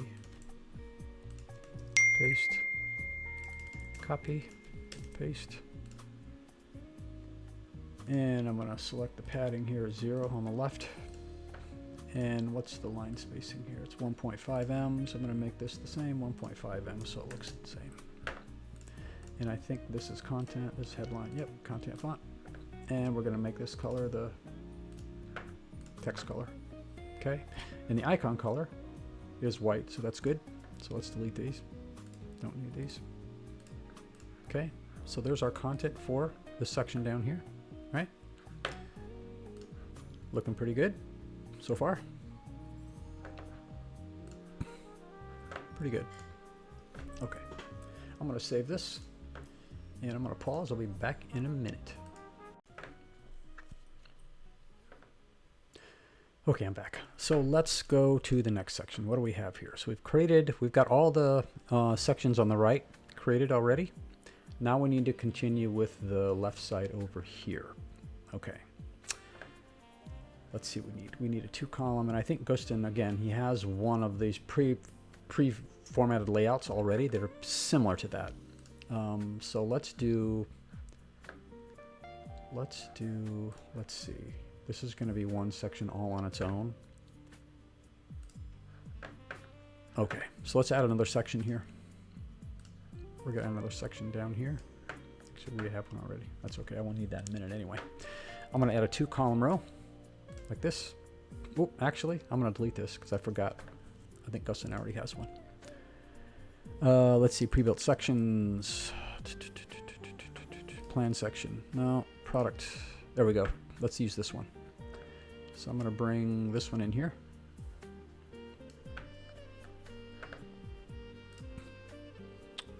Where did it go? Okay. I added it in the wrong place. Let's go high level. So let's add it here. Okay, let's see what he's got here. Everything you get access to, and he's got stars. That's fine. Oh, good, he's got the stars already for us. So we've got them centered. He has his centered here. Everything you need to get access to.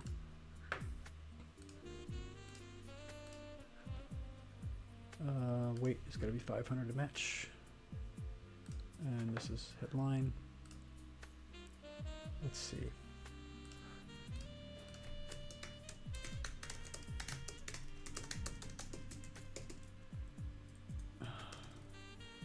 Get access to. Copy. Right. Yep. And let's make this 28. 24. There we go. And now he's got the same arrows for his bullets up here. Okay, so we're just gonna make this copy our text color, and the bullets we're gonna make the icons we're gonna make white, and the icons are gonna be this arrow right here to match. Okay. And he's got a little bit less spacing here, and he's got just 37 per month. I think I have, what do we have? Yeah, just 37. So let me just grab this. Just 37 a month. He's got per month, right? Oops, not like that. Come here.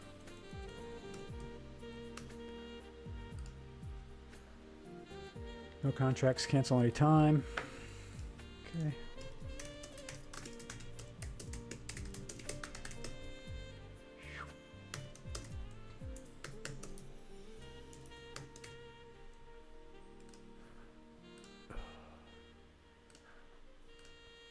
Okay. I'm gonna move this down. Put this here. Does he have it centered? Yeah, he has the price and that's centered. Okay. So let's center this, and let's make this white, and let's center this, and let's make this a text color. Bam. Now, get instant access, cancel anytime.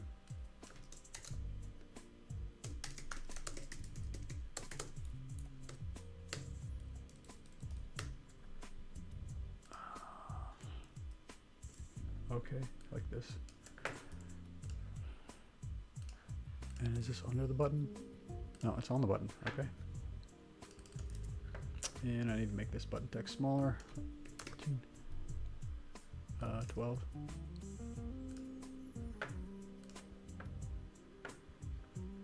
Do I have a transform normal? There we go. So I can make this spacing. I want to make this 0 normal, so I can make this a 16 point. whoops, 16, 26. Here we go. Okay, looking better. Okay. Need to add, this can be smaller, 16. And I think he has smaller. This needs to be white. There we go. And he's got that italicized with the other font. Okay. And this will be, I used Playfair. Okay. Now we need the credit card. This has to be white. This has to be how do I color white? Text color. This. Okay. We already have the dude there. Face. Now let's add an image right here for our paragraph, or for our credit card icons, right? There they are. And I'm going to make them smaller. Let's make them 150. Is that too? Nope, 150 is good. Let's add a little bit of padding underneath our button, or a little margin underneath our button, like that. Okay.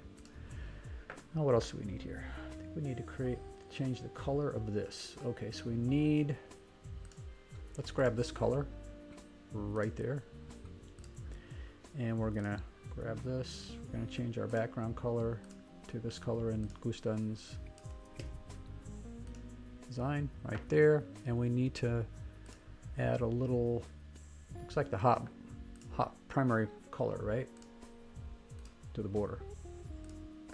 Like that. And it looks like 2 pixels. And I'm gonna make this 10 border radius to match our design overall.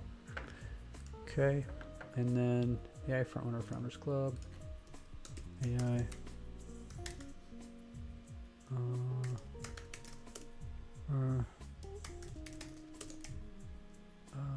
Founders Club. I won't worry about the TM right now. Founders Club. Let's go here. Oh. Yeah. Founders Club. We're going to make this italicized, and this is going to be the Playfair. Whoops. Hello. Where's Playfair? Playfair display. Oh. Playfair display. And this is going to be, the font weight is going to be 500 medium to match. Let's see, this is, he's got a 2-column, so that's great. So we'll do a hard return here, because even on mobile, 2 columns is going to work just like this is, just like the text is there. So I'm just going to do a return there. And we're going to make sure our M spacing is 1 too small. I think that's okay. Yeah, that looks okay. Join the membership. So this is going to be a little lorem ipsum. I already have it there. So we'll make this text color. Okay. Now what do we need? We need a mock-up graphics, like an image here, like he has here. And that's going to be just a solid image. He's got these coming out here, but I think we just need a solid image here. So let's do, let's get another one. We can use the one that we used before with this team. Or one of these like this. Actually, let's do this one. And this will be, let's see.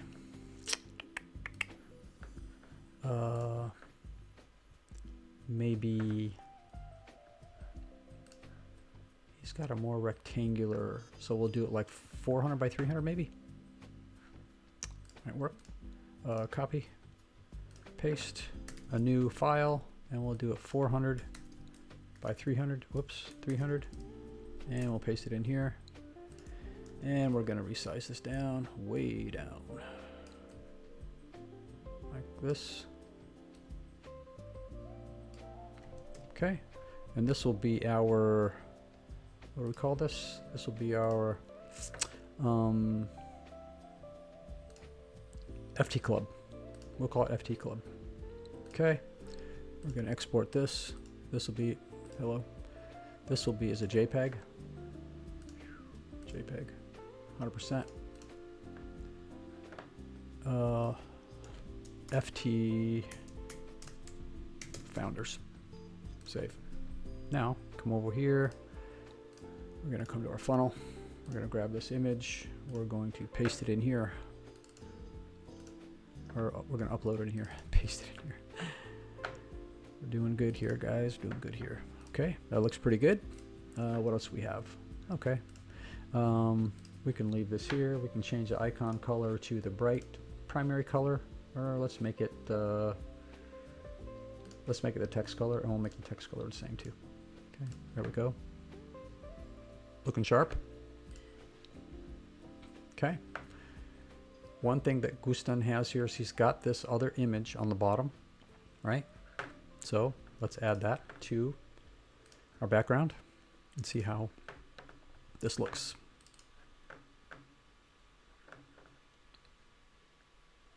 Okay, pretty cool, because it highlights this section a little bit more than the others, right? I'm going to save. Okay, what's next? We have our learn our 3-layered AI-driven sales and marketing process. Okay. Learn our 3-layered AI-driven. Come here, AI-driven sales and marketing process. Okay. Gotta get sales right.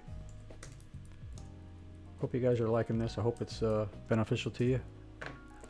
I love doing this stuff. I've always been a creative guy, a designer at heart, so this is the stuff I really love to do.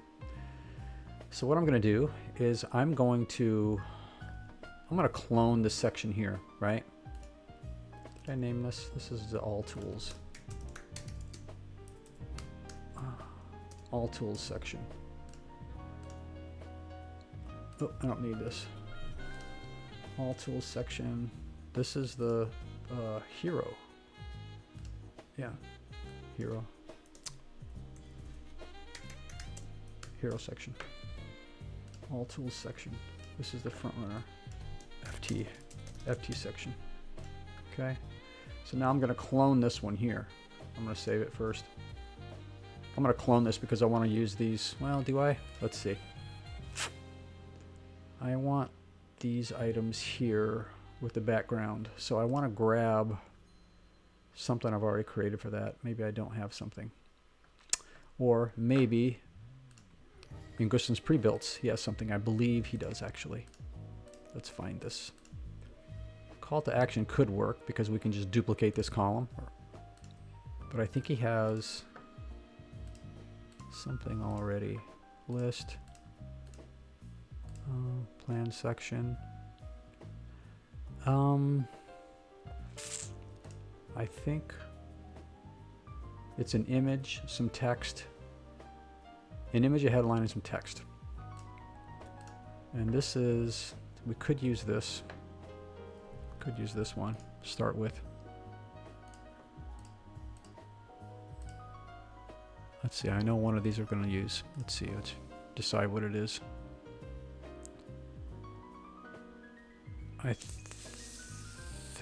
Let's see, for who? List, no.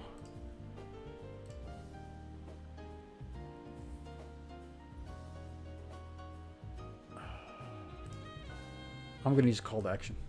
Fine. Okay. Move this down. So what I'm going to do is, did I lose something? No. No. Okay. I'm going to fill this with the custom color that we created. I believe it was here. And then I'm going to change the border to the other custom border color we created here. Yeah, that's right. Okay, super. Okay, now let's do this. This is why artificial intelligence.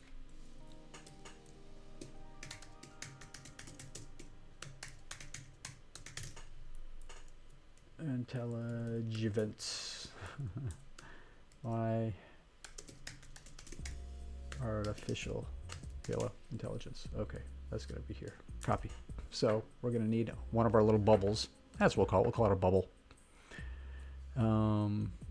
So I need a one column. I need a one column row and a 3 column row and a 1 column row again. That's why I was thinking about cloning this section, because we already have those, but I have the background built into this one already, so that kind of makes life a little bit easier. So here's what we're going to do. We're going to add a 1 column row right here, and I'm going to clone that, and I'm going to move that down. Okay, so there's our 1 column.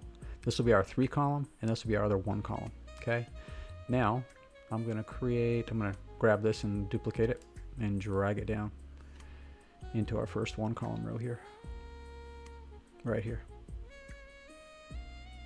Oh, actually right here. We don't need that one because that's in, I forgot that was already in a row. Sweet. Let's see. Okay. Okay, need another 1 column here then. So let's move this one. Let's clone this one and move this up. Okay, now we need a headline. That's going to be this headline. Learn our 3-layered AI-driven. Where did I have that? Right here. Our headline. Okay. I'm going to grab it from here so it matches the right size already.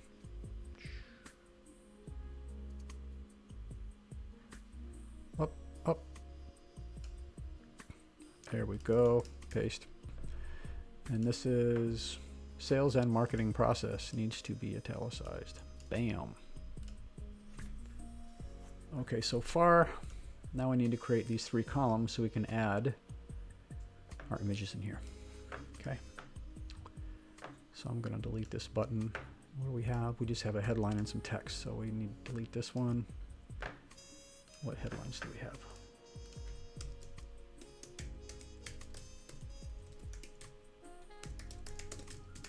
Learning machines. Whoops. Come on. Purchase. Behavior. AI automations.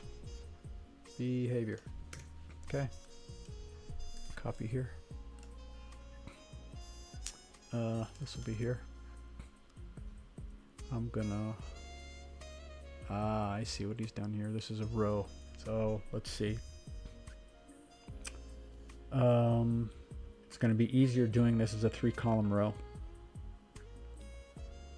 Okay, let's do that. 3 column row. And on the column, we need to add our custom colors here. This is the background, and we need to define the border. It's going to be a full border. It's going to be probably 1 pixel, and maybe I'll leave it at 2. It's going to be our other custom border color that we created that's semi-transparent, right? Blam. Like that. Yep. Okay. And then on this column, we're going to need, I'm going to 0 the padding on the inside, but I'm going to add some margin on the right side to separate this column from this one. Okay. So now we're going to, let's see. I'm going to come over here. Yeah. Yep. This is going to be, let's just delete, let's clone this and drag this down. Drop it here for now. And then I want to grab this too. So we're consistent with all the type sizes that we already created, right? Right there. And we're going to left align this. Actually, no, we're not. Go away. We're going to keep it center. We're going to delete this, and let's see. Warm up some 3 lines. Okay. Let's grab this. Okay, let's delete this. Now, we're going to drag this down into here. We're going to drag this down into here. And we're going to delete this row altogether. And then this row, I forgot, we're going to add a border radius of 10, right? And then what we can do on the inside of these, we can put 20 pixels. Top, bottom. And let's see, do we have padding under here? Yeah, let's get rid of this padding, 0. Okay, how's that looking? Okay, looking pretty good. Now we need an image here. Image, image, bring it up. And this is going to be our thumbnail image that we already created, if you remember. Would be our, what is it called? Ah, this one, column thumbnail. Bam. Okay. Okay, our border radius isn't exactly matching, but we're pretty close. Pretty close. So let's go, let's add some margin under here.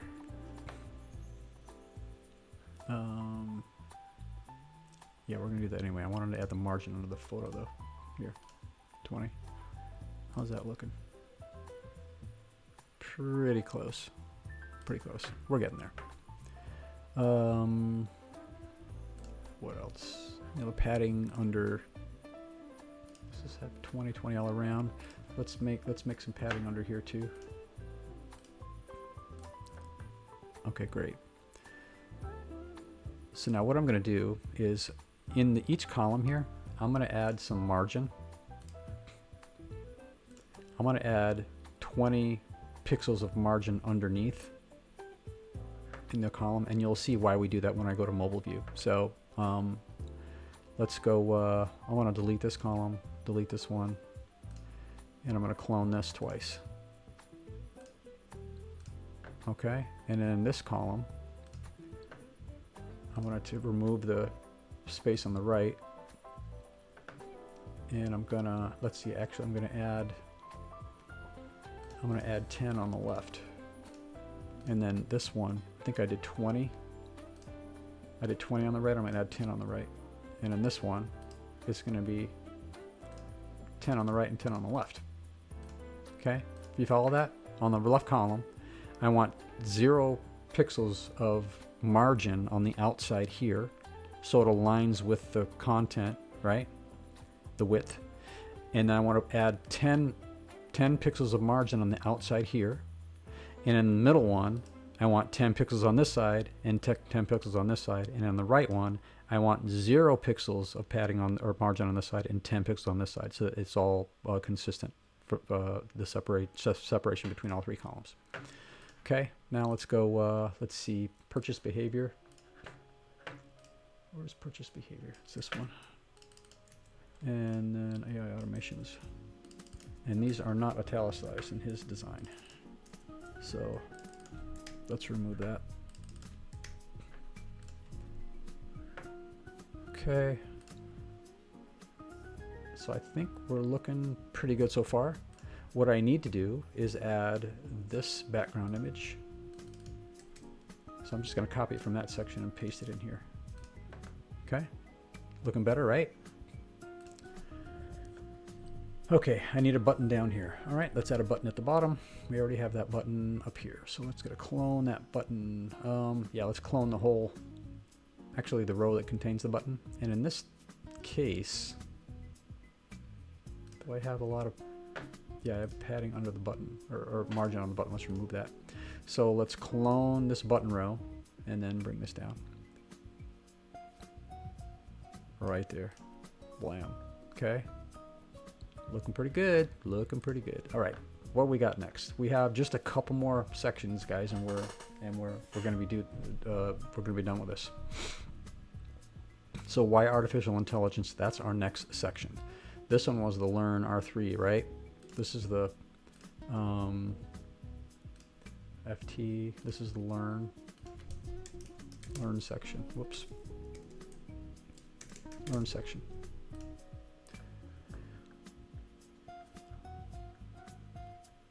Okay, doing pretty good so far, right? I just want to make sure I'm not missing anything. and it doesn't look like I am. Okay. Maybe the size of some of the things could be a little bit different, but overall I think we're looking pretty good.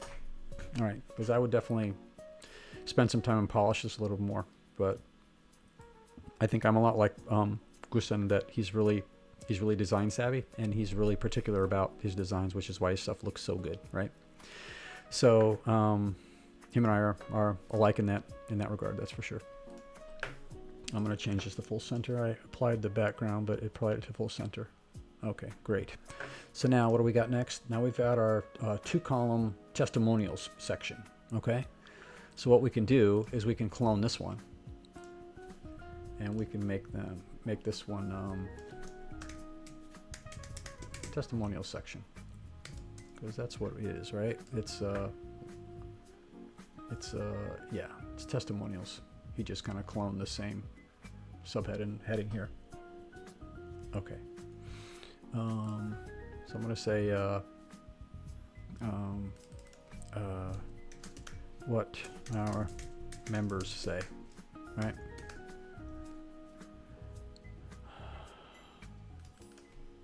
I'm just going to write testimonials, member testimonials. Bam. I'm going to make this italicized. How's that? Okay, 2 columns, great. So we're gonna delete this column. Oop, not add one, delete it. Okay, and we're gonna make a little bit more padding between these. So I'm gonna select this one and select 20 pixels of padding on the right. You see that? So it emptied this, spread that out a little bit more. And in this one, which was the middle one, I'm gonna zero out the right margin. I keep saying padding, and I'm gonna add 20 pixels of margin on the left side. There we go. Okay, so now what else we got? I gotta add the picture. Okay, the photo. Okay, great. So photo, text, and stars. Got it.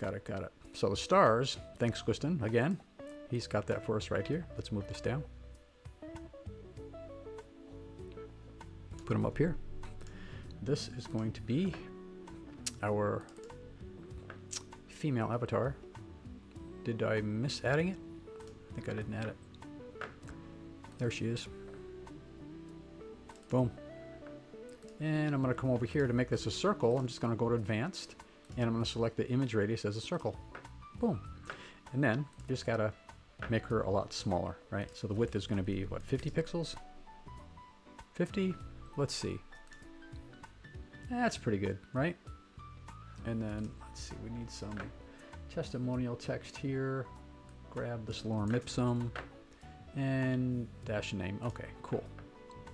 And let's go, I want to move this down. Copy and paste this here. Dash your name. Dash your name. Boom, boom, boom. And then what we could do is just clone this one, delete this one, right? And we have to change, because I cloned it, I forgot the padding was different. 20 pixels, this is 20 pixels, or 20, the margin, keep padding, margin, padding, margin. And let's change the, let's add some margin on the outside of these. Right, so they're spaced a little bit more. I don't like when things are jammed against the sides, right? Okay, so it looks pretty good. I don't think we need the button here, and I think we need another testimonials row like that, right? Okay, looking good. Oh, I need to remove the button, but we actually need the button. So I'm going to do undo up here, and then undo again, get the button back, and then I'm going to clone this row again. Boom. Okay, so there's our section, right? And one thing I think let's see, the sections here I have, here, 20, yeah, I've got a lot more padding on this section on the bottom that I go to the top. See 60 and 100. I'm going to make this 60 so it's even. There you go. It's consistent. And then same with this one. Yeah. Okay, great. Almost done, guys. So let's go back. What do we need now? Now we need frequently asked questions. Okay, sweet. So let's clone this section. And I'm going to name it FAQs. FAQ section, okay? And what does he say here? Still got questions? No problem. No problem.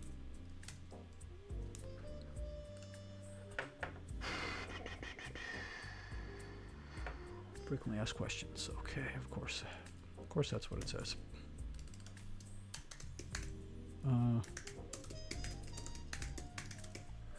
Does he have any of italicized? I think he does. Yeah, questions is italicized.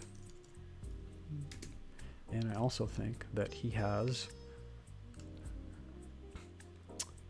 yeah, this is see this, the width of the FAQ item, or these items here in the section is a little bit narrower than the content here. So that's easy to do when we put this in a separate section, or a separate one column row. And so let's see, leave that here. So I'm going to delete this row and delete this row. And I'm going to add, do we have a button on the FAQs? Yes, we do. I'm going to add the, let's see, I'm going to add the frequently asked questions here, right here. Okay.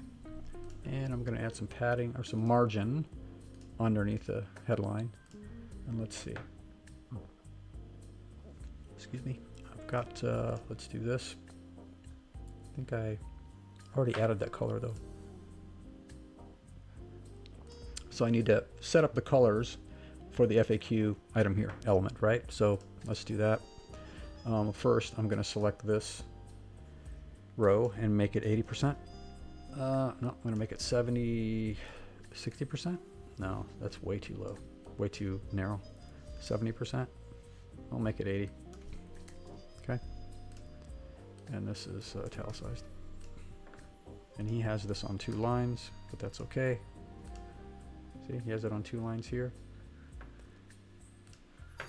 What we could do is we can clone this row, delete the FAQ here element, and we could make this row 70% to kind of get the layout that Gusten did, right? And then we can, let's see, remove the margin down here, remove the padding on the bottom. Okay, we're getting there. And I think we needed a little bit more margin underneath the bubble, right? Okay, so that's looking pretty good. Okay, so now we need to match the layout here with the FAQ, right? So let's do this. Let's select this. We're going to select separated. Okay. And we're going to go to advanced, and then we can come into the color options here and set all of these colors. So the text title open, we're going to set this to white. And then let's see, the title background open color, I'm going to set this to the semi-transparent background that we created here. And then the separation line, I'm going to make this the border color that we set here. The content text color, we're going to make this white. Let's see, text title color closed, we're going to make this blue. Let's see what he has. Yeah, probably has white. Yeah, it's white. Okay, right. White here. And then the title background color closed is going to be this custom color we created there. Is that it? That's one of these. Let's just go grab this again. I forget, maybe I didn't save the color. Forget. I'm going to select this color here.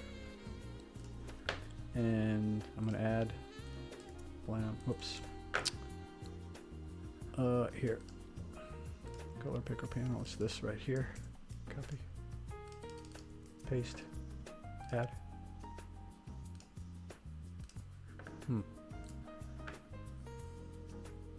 Oh, okay. Let's see. Do we have? I don't like that color. It's too dark. Color options.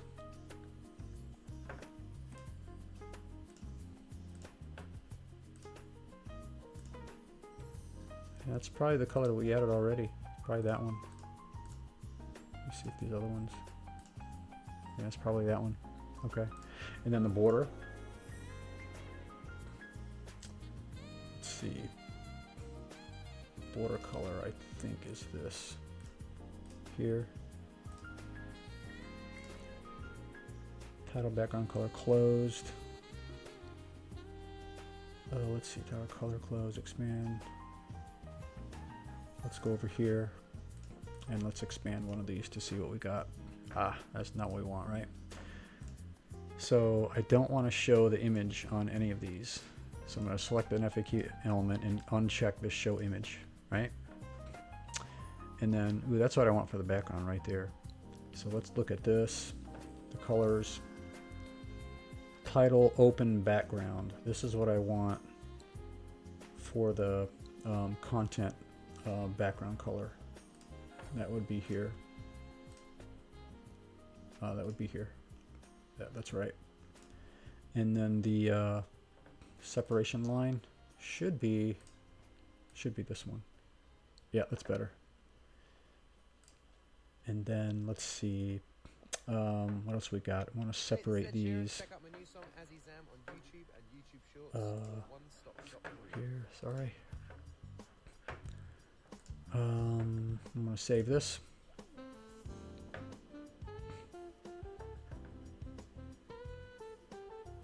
Let's see.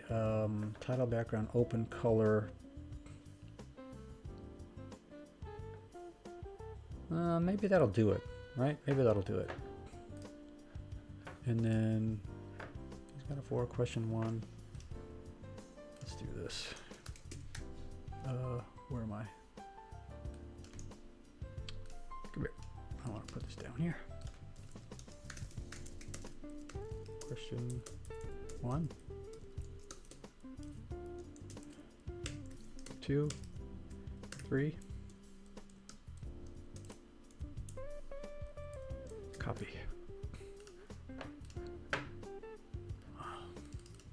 Question 1, and we're going to do something like this. Question, like that. Copy. Question 2. Question 3. Boom, boom. Okay. All right. So I think I'm staying true to Gusten's design here. Pretty close. This looks lighter, but I know we've got the right color here. Let's go. Oh, we didn't. Here we go. This is what I want. This is why I'm having the issue. I knew something was off. Title background closed. Here we go. Add.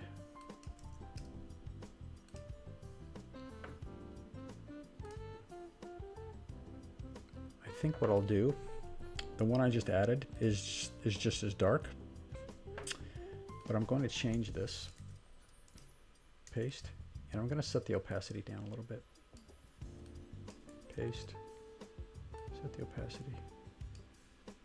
So let's do 80%. Ooh, that's better.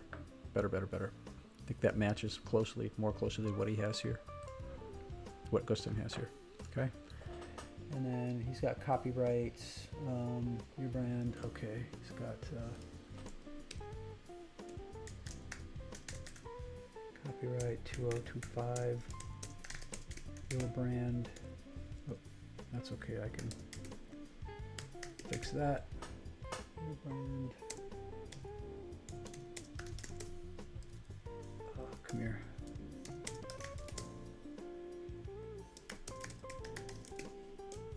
what he has in the footer. Copy. I'm gonna grab I'm gonna grab this down here. I need to add a row, one column row here, so I can drag this down into it, and I can do that, and I can select uppercase for the text transform. Okay, and then I can take the padding away from here to the bottom, do 10, 10, and this is, I want to make this background transparent so it retains the color of the actual page. Okay, I want to save now.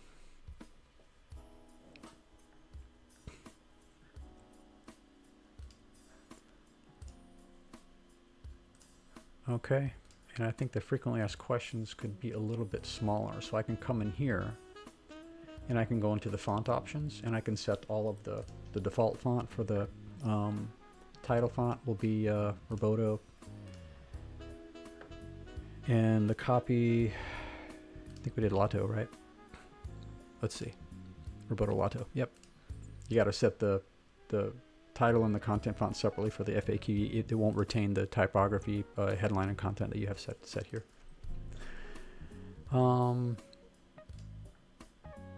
Okay, I think I'm going to leave that for now. So I think we've got all the elements in here, right? So it's looking pretty good. So now let's have some fun and let's format this for mobile. And a lot of times, well, I'll take you through it. A lot of times you have to do some different things in mobile. And I forgot there's one thing here on the bottom that I needed to change. I needed to change the actual background image to the circle on the bottom. Here. There you go. Just like that. Okay. Looking pretty good. Let's preview it. Okay. The logo is pulling from the custom value. Weird that that's not displaying the actual logo, displaying the URL. Let's see here. We've got some spacing issues up here. Oh, I see a problem here too. Here. Parallax. This is set for parallax, not full center. There we go. Let's preview it again.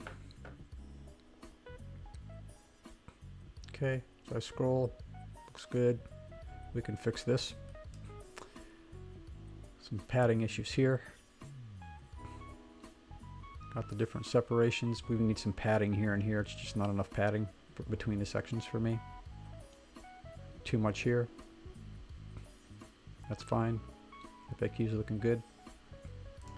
There. All right. Okay. So let's fix some padding. The logo, let's do this.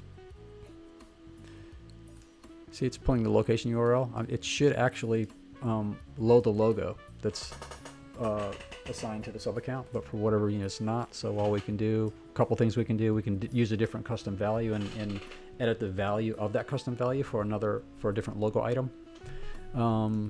So actually, you know what, let's do that. If you're not familiar with that,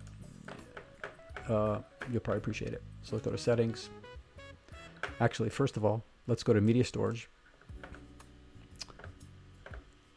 And let's see where do I have a logo?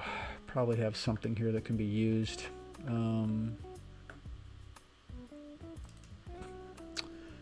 Probably have a white T-Works logo here somewhere.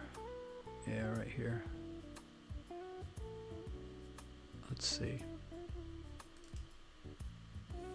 I'm going to get the link here. This logo. Well, actually, yeah. I'll get link. Let's look at this in a browser. I don't want that. White. This might work. Get link here. Paste. That probably works. Can't see it, but it probably works. So it's T-Works icon of white. Okay, so let's go back over to the actually yeah, I want to get this link. Copy this link. And so I'm going to go now over to settings and custom values. I'm going to add a folder. Oh, I'm going to go to the folder, Gusten folder. I'm going to add a custom value and call this logo. And I'm going to call this GS00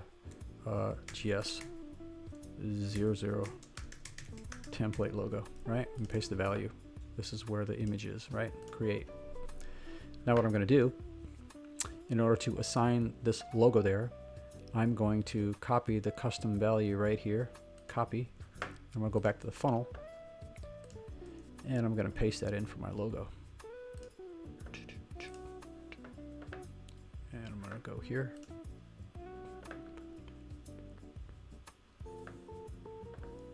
And up here, I'm going to actually paste the custom value right here. Now if I preview this, you'll see our logo. Let's see how big it is though. There must be a problem, a hiccup with the funnel builder right now because it's not finding that custom value, and it's supposed to do that. So, well, what we can do as an alternative is we can add an image, and we can just select the image we want here.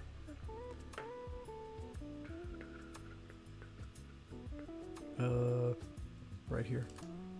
I'll have to make this really. Oh, that's. I want a Facebook logo.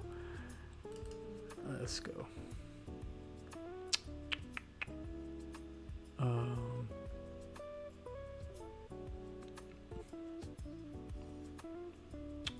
Take a look at blue. Take a look at blue. I thought I had one here. I'll try this one. That's okay. It's the AI is purple and not blue, but it'll do for now, right? So I'll make this 40 pixels wide, nice and small, and align it to the left, and then I'll just delete this. Okay. Okay, so let's save. Now we needed to fix some spacing issues, especially right here. Way too tight in the top. We need like 60 pixels here. Oh yeah, and then 60 on the bottom. Boom, much better. Same here. 60 and 60. I like a lot of breathing room in my sections. Just makes things much more easier to read, right? Okay, great. Is this 60, 60, 60, 60, 60, 60? Okay, now we're consistent. So here, what do we have here? 10. Let's fix some padding here. We've got some extra padding on the bottom. Yep, 10 pixels here. And then, do we have anything? Yeah, I'll get rid of this, zero this out. This is the default when you add text elements and stuff. Highlevel automatically puts some padding on the right and left for 5 pixels, and just like there's really never any need for it. So I just always remove that. Yeah, pixels. I'm gonna change these to 5 because I don't want the footer to be that tall. It can be like really short. All right. Okay, that's fine. Okay, I'm gonna save. Okay, guys, now let's get into the mobile formatting, okay, specifically. And what I'm gonna do is I'm going to plug in my phone so that you can see this on screen when I'm testing. And guys, it's the only way to test properly is to use your phone and not just in mobile view and within Highlevel. Let's go to QuickTime Player. I'm going to go to I believe it's screen recording. No, I always get this wrong. It's movie recording. And now I'm going to go to iPhone. Boom. There we go. Not now. Can I make the headphones? Okay. So here's my iPhone. I'm going to make this a little smaller. Okay. Put this over here. So now what I'm going to do is I'm going to copy. I'm going to go to the preview. Oh, not that guy.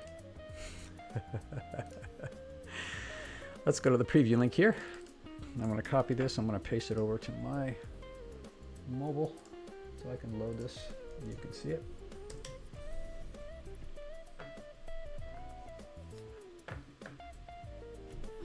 Let's go here, here.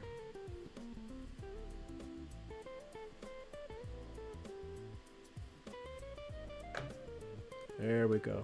Okay. Okay.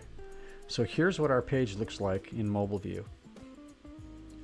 Some elements look okay, but honestly, everything is like way too big, right? And I see some spacing off for mobile. So, you know, as usual, there's some things that we need to clean up for mobile. And it just comes with the territory, right? So it just comes with using the funnel builder, the website builder. So let's do that. I'm going to keep this over here on the right so I can keep refreshing and you can see my progress. So let's go to mobile view here. Okay. Here's our mobile view. So we can Highlevel, recently the funnel builders had updates so we can control things more in mobile view without actually having to like duplicate sections only for mobile. Believe me, you still need to do that sometimes, but it's become a little bit easier now that you don't have to do that in every instance. So what I'm going to do here first is I'm going to click my logo, I'm going to center it. I'm going to click the email, I'm going to center it, right? Like that. And then the padding for mobile, I want to reduce that on the top. And then here for private memberships, this can be way smaller. I don't think we can get it on one line big enough. Yeah, probably not. So let's leave this at 12. Okay. And then let's reduce the size of this down to, let's try 42. Pretty close. 40 maybe. Can we go 46? Probably. Let's leave that at 46. And then, oh, what I always like to do for mobile is I like to include padding on the outsides of the section just for mobile, because you can see on mobile things are already like really tight to the sides. I really don't like that. I prefer some breathing room on the sections here. So if I go over here, and this is why I always name my sections too, the hero section here, I'm going to add some padding. 10 pixels on the left and 10 pixels on the right. Sometimes I even go as much as 20 pixels on right and left. Okay, just opens the page up a little bit more instead of things feeling so tight and cramped together. Okay, now let's see what we got here. This is our image that we added. I think did we miss an image? No, we have this image. Okay, we're great. We're good. So this is the like the dual image that shows the two columns. When it's smaller, you can't see the separation as much, but that's okay for this instance right now. So we have these three columns. Okay, and what I'm going to do is the spacing looks pretty good for these right now. So I think we're pretty set. I'm just going to reduce the type size on these things. 54 and 14 for mobile. So these will be 54. 54. These are 14. Yeah, let's make these 14. Actually, you know what? I like it 16. 14 is a little too small, right? Especially on bigger mobile screens now. Okay, so that padding is decent. So now let's do. Let's change some padding in here. This is, what did I say? This was 46. Let's see if we can do this as 46.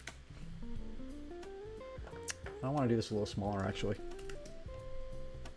I want to get it on fewer lines.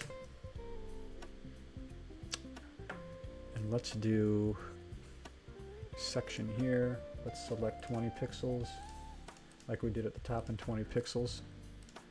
And let's do, is 36 too small? No, I think 36 is good. And this one up top, I think we did 12 for the bubbles. Yep, 12. Let's go 12 here. Boom. Whoop. 12. 2. 12. Bam. Okay. And then for these items, you can see the extra space in between. I can see it. The extra space in between these two rows. Okay. And the way we compensate for that is, or fix that is, I prefer to do that in desktop mode. I prefer to set this. So what I do is I come in here to every column and I select 20 pixels margin on the bottom. 20 pixel here. Okay. I'm going to do the same down here. 20 pixel. 20 pixel, and 20 pixel. Okay, and now on the rows, I select the top row and I zero out the padding on the bottom. Okay, and I zero out the padding in the top. Bam. Okay, so now when I come up here to mobile, the spacing in between every the two rows is exactly the same, right? Okay, so it looks consistent. All right, now we've got our button. We've got this column coming now. What do we do for the text here? I forget. 36. Let's do this the same. Let's set this as 36 so it's consistent. But I don't really like the way that's breaking, but we'll test it in mobile in a minute to see if it's fine. Okay. Now we have this text here. Let's make sure this is left justified so it matches the bullets. This is 16. Let's make these bullets 16 too. Oh, that's looking good. Let's make sure that, yeah, that's the same section, so the padding on the left and right is good. Here we have a padding problem here, right? A separating problem. So let's see, let's select this column. What do we have here? I think we need to,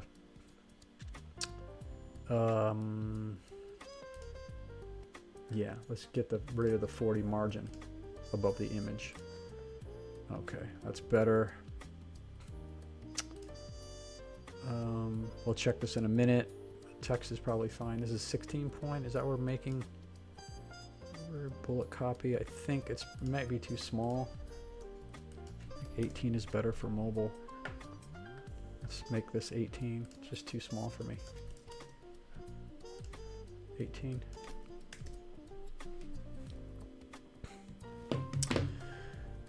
And let's get rid of some padding here.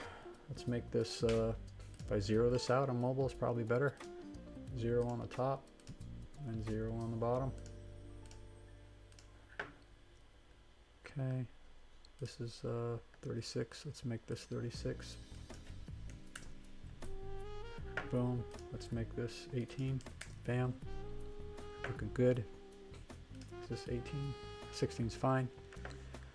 Everything you need to. This is 36.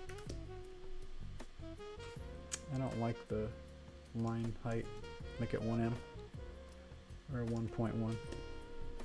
Okay. Here we go. The line spacing here. Let's make it 1.2. Was 1.3 a lot?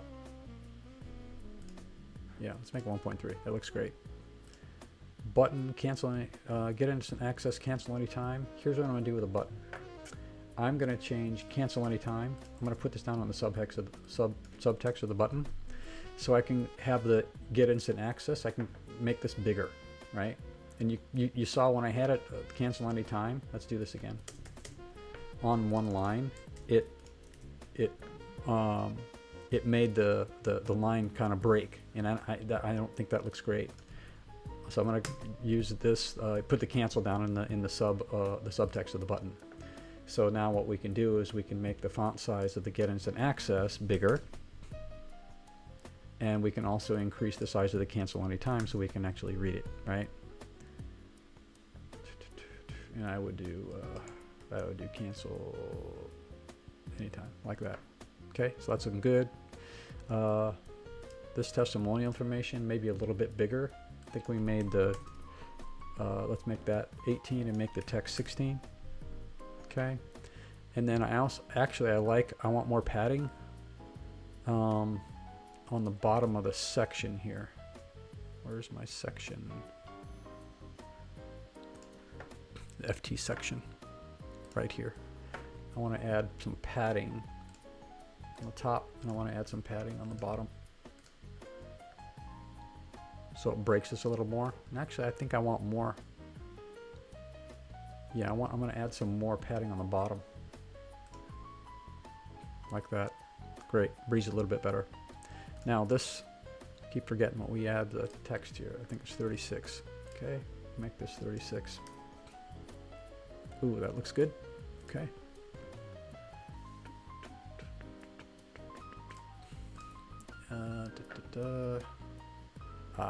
Need to create some padding right and left for mobile view.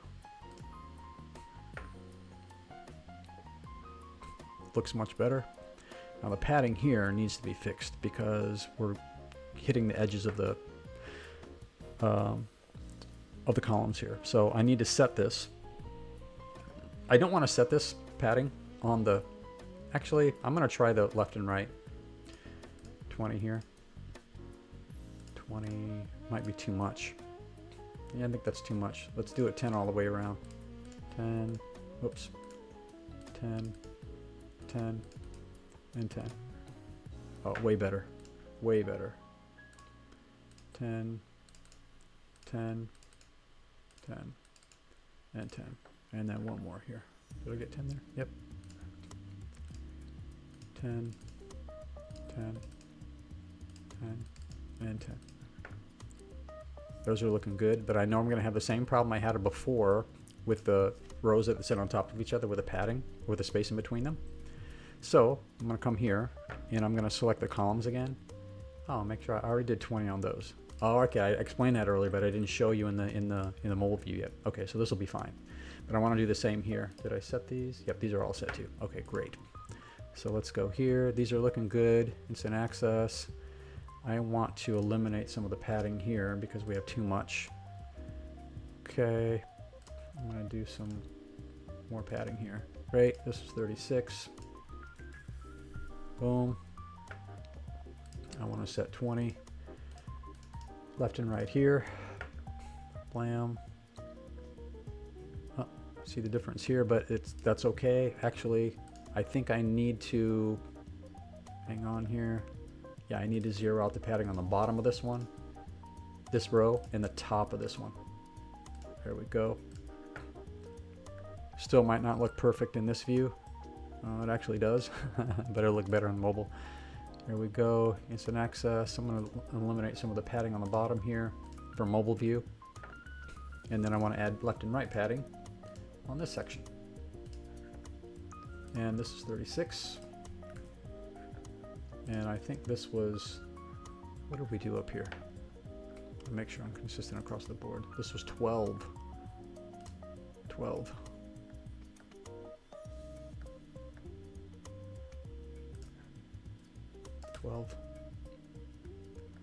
And this one's 12. There we go. And this one is 12 too. All right. Now we need to fix the mobile view for the FAQs because the questions and the text are way too small for me. So let's go here. Let's go to font options. And text size for mobile for the title right now is 15. It's way too small. So I'm going to make this 20.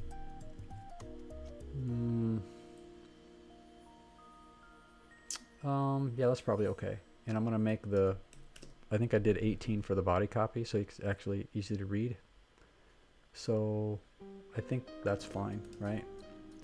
The only thing we can't change on the FAQ is the line height. Oh, yes, we can. Sorry.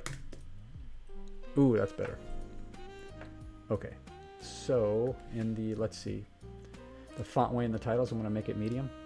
So they're a little thicker than the font weight on the body copy. And I think, actually, I'm going to do one thing. I'm going to go down on type size for these.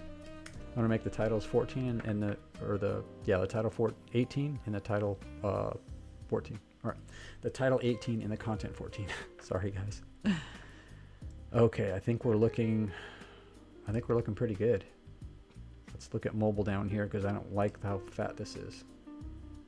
Let's see, or how tall this is. I'm going to zero out the padding on the margin. Okay, let's save. Now. And here, let's look at our mobile. I'm going to refresh this. Here we go. And I don't like the padding up here. It's too much for me on the top. So let's remove the padding on the logo element and let's see, the column on the bottom or the row on the bottom. Let's zero that out and let's save. And let's look at this again.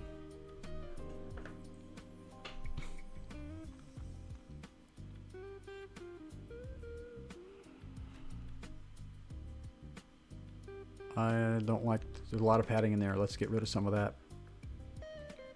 Right here, why is there all that padding in there? Is it with the background image? Yeah, the background image changed to full center parallax. I hate when that happens. Let's see. Oh yeah, this is the middle image, that's right. Okay. Let's make sure all the background images are not full center parallax. Yeah, I think we're good now. Save, let's go back to my mobile phone and let's refresh. I think I still need to eliminate some padding here on mobile for some reason. Yeah, and this text is a little too big. So let's make this 34. 32. Okay, and let's make the, yeah, M is 1.3, that's right. Here's the extra space that I don't like. Let's make it 0 on the bottom here, and let's make it, oh, that's why, because it's 60 on the top of this, and because it's the same color, it looks like all this space. So I'm going to eliminate that. I'm going to save. Let's go back. This seems really tedious, guys, but it's actually what you do if you want to have really, really good layouts, right? It's you got to take the time to do this. I see so many templates that people talk about templates in the community, and they show screenshots of their templates, and they say, but they don't actually show, they show desktop screenshots of a great looking template, but they either don't show the live previews, and they don't show you a mobile view. And the problem is, as soon as you look at a live preview and you go to mobile view, you can see right away that their templates are not, anyone can create a really nice design in Photoshop and show that as a great template, but as soon as they implement it in Highlevel, you can see holes in it like really, really fast. And one of the holes is when like, I'll show you in a second. Let me go through here. Here's another one that's too big. Let's change that.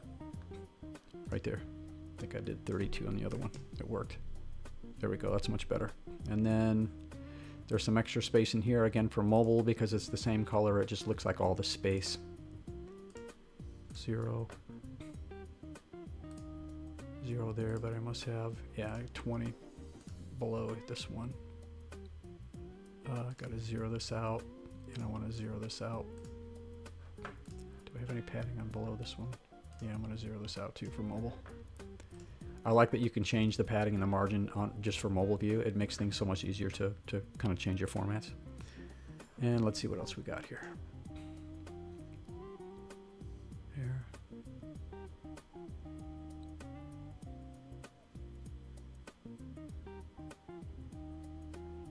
Looks like we're almost done. Looking good. Ooh, space there. A lot of space there. Let's get that. Fix that. It's right here. Yep. Zero this out. Much better. Go back. Anything else we gotta do? I don't see anything else we really have to do. What we can do is we can put, one of the things I like about Highlevel is that we can have these animations.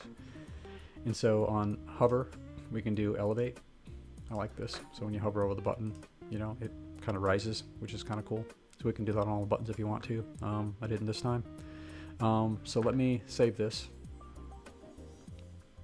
And let me show you one of the things that that really stands out to me, that's real obvious. That could be done a lot better on a lot of templates that I see. So let me do, I'm going to add a one column row. Let's just do it right here. I'm going to add a nav item. And I'm going to change the background of this to, let's see, transparent, like this. Okay. And then I'm going to make the items here on desktop. I'm going to make these like way bigger, right? 30 point. Okay. And I'm going to not include the business name. And where is it? I'm gonna hide the logo from the menu. Actually, I'll include the logo. So I'll just do this. Copy, paste. Okay. Now when I go to, and you can see my items here, I'm not gonna worry about this, but the type size is what I'm really, that really ticks me off when I see templates built in Highlevel. As soon as you go to mobile view, you'll see the menu is tiny, tiny, tiny. And as a default, this looks better. Let's see here. Mobile background color, there you go. And let me just save this. Maybe Highlevel will fix this as a default. Let's see. I'm gonna refresh.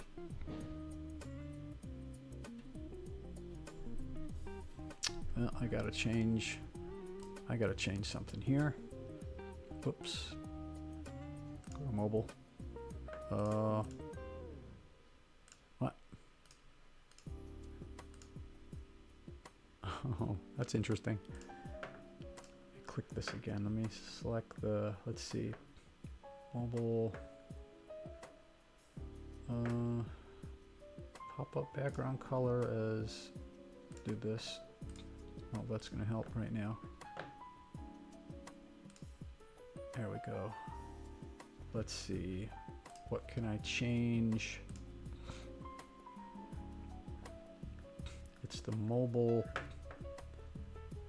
hover text, pop-up background. I'm just changing to see what I can, there we go, that's what I want. So the mobile pop-up background color, set it to this overlay. That's not gonna work. Let's do it, set it to this. And then close this and then go here again. No. I'm gonna set this as black, pure black. I think it's this one, right? Oh, there we go. Yeah. No. That's okay, I'll use this color. So let me save. Refresh.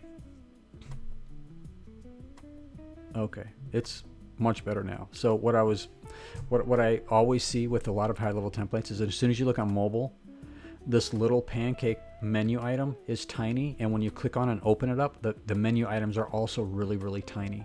So whenever I see templates like that, I can tell that the template developer hasn't put the time in on the mobile formatting to get that right. And so that's something I always look for. I see a little thing here, the spacing's a little off, so I'm gonna just fix that real quick. 20. And I'm gonna save. And let's refresh. Boom.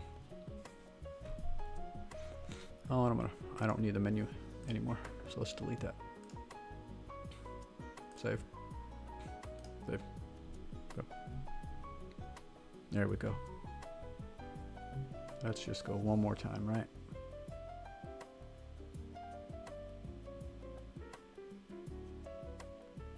I think we're looking pretty good overall. Not too shabby. Could use some polish and some, like the sizes and stuff everywhere, but I think we've done pretty good. And Gusten, I hope that I've done your design justice, at least for now. I want to thank you guys for watching this video. I wanted to provide some value to the community, and I wanted to, you know, be a beacon for other people that are like using the template builder or the funnel builder and website builder, because this is something I really enjoy doing. I could really do this all day long and not get sick of it. So let's see, what else can I tell you? I don't know. I guess that's it. Thanks for watching this video. I hope, again, I hope this has been helpful to you. If you have any questions about, you know, building funnels or, you know, skilling up, or if you need help, feel free to ping me. You can find me on Facebook. And always, if anybody needs, you know, help with their funnels or websites, I'm available for that too. But I really hope you like this funnel building masterclass. If you like this video and you want to see more of them, I would be happy to build from scratch other funnels, other funnel designs, other Gusten funnel designs, or whoever. If you want to see that, I'd be happy to. So thanks again, and I hope you enjoyed this video as much as I enjoyed making it for you. Thanks, and peace out.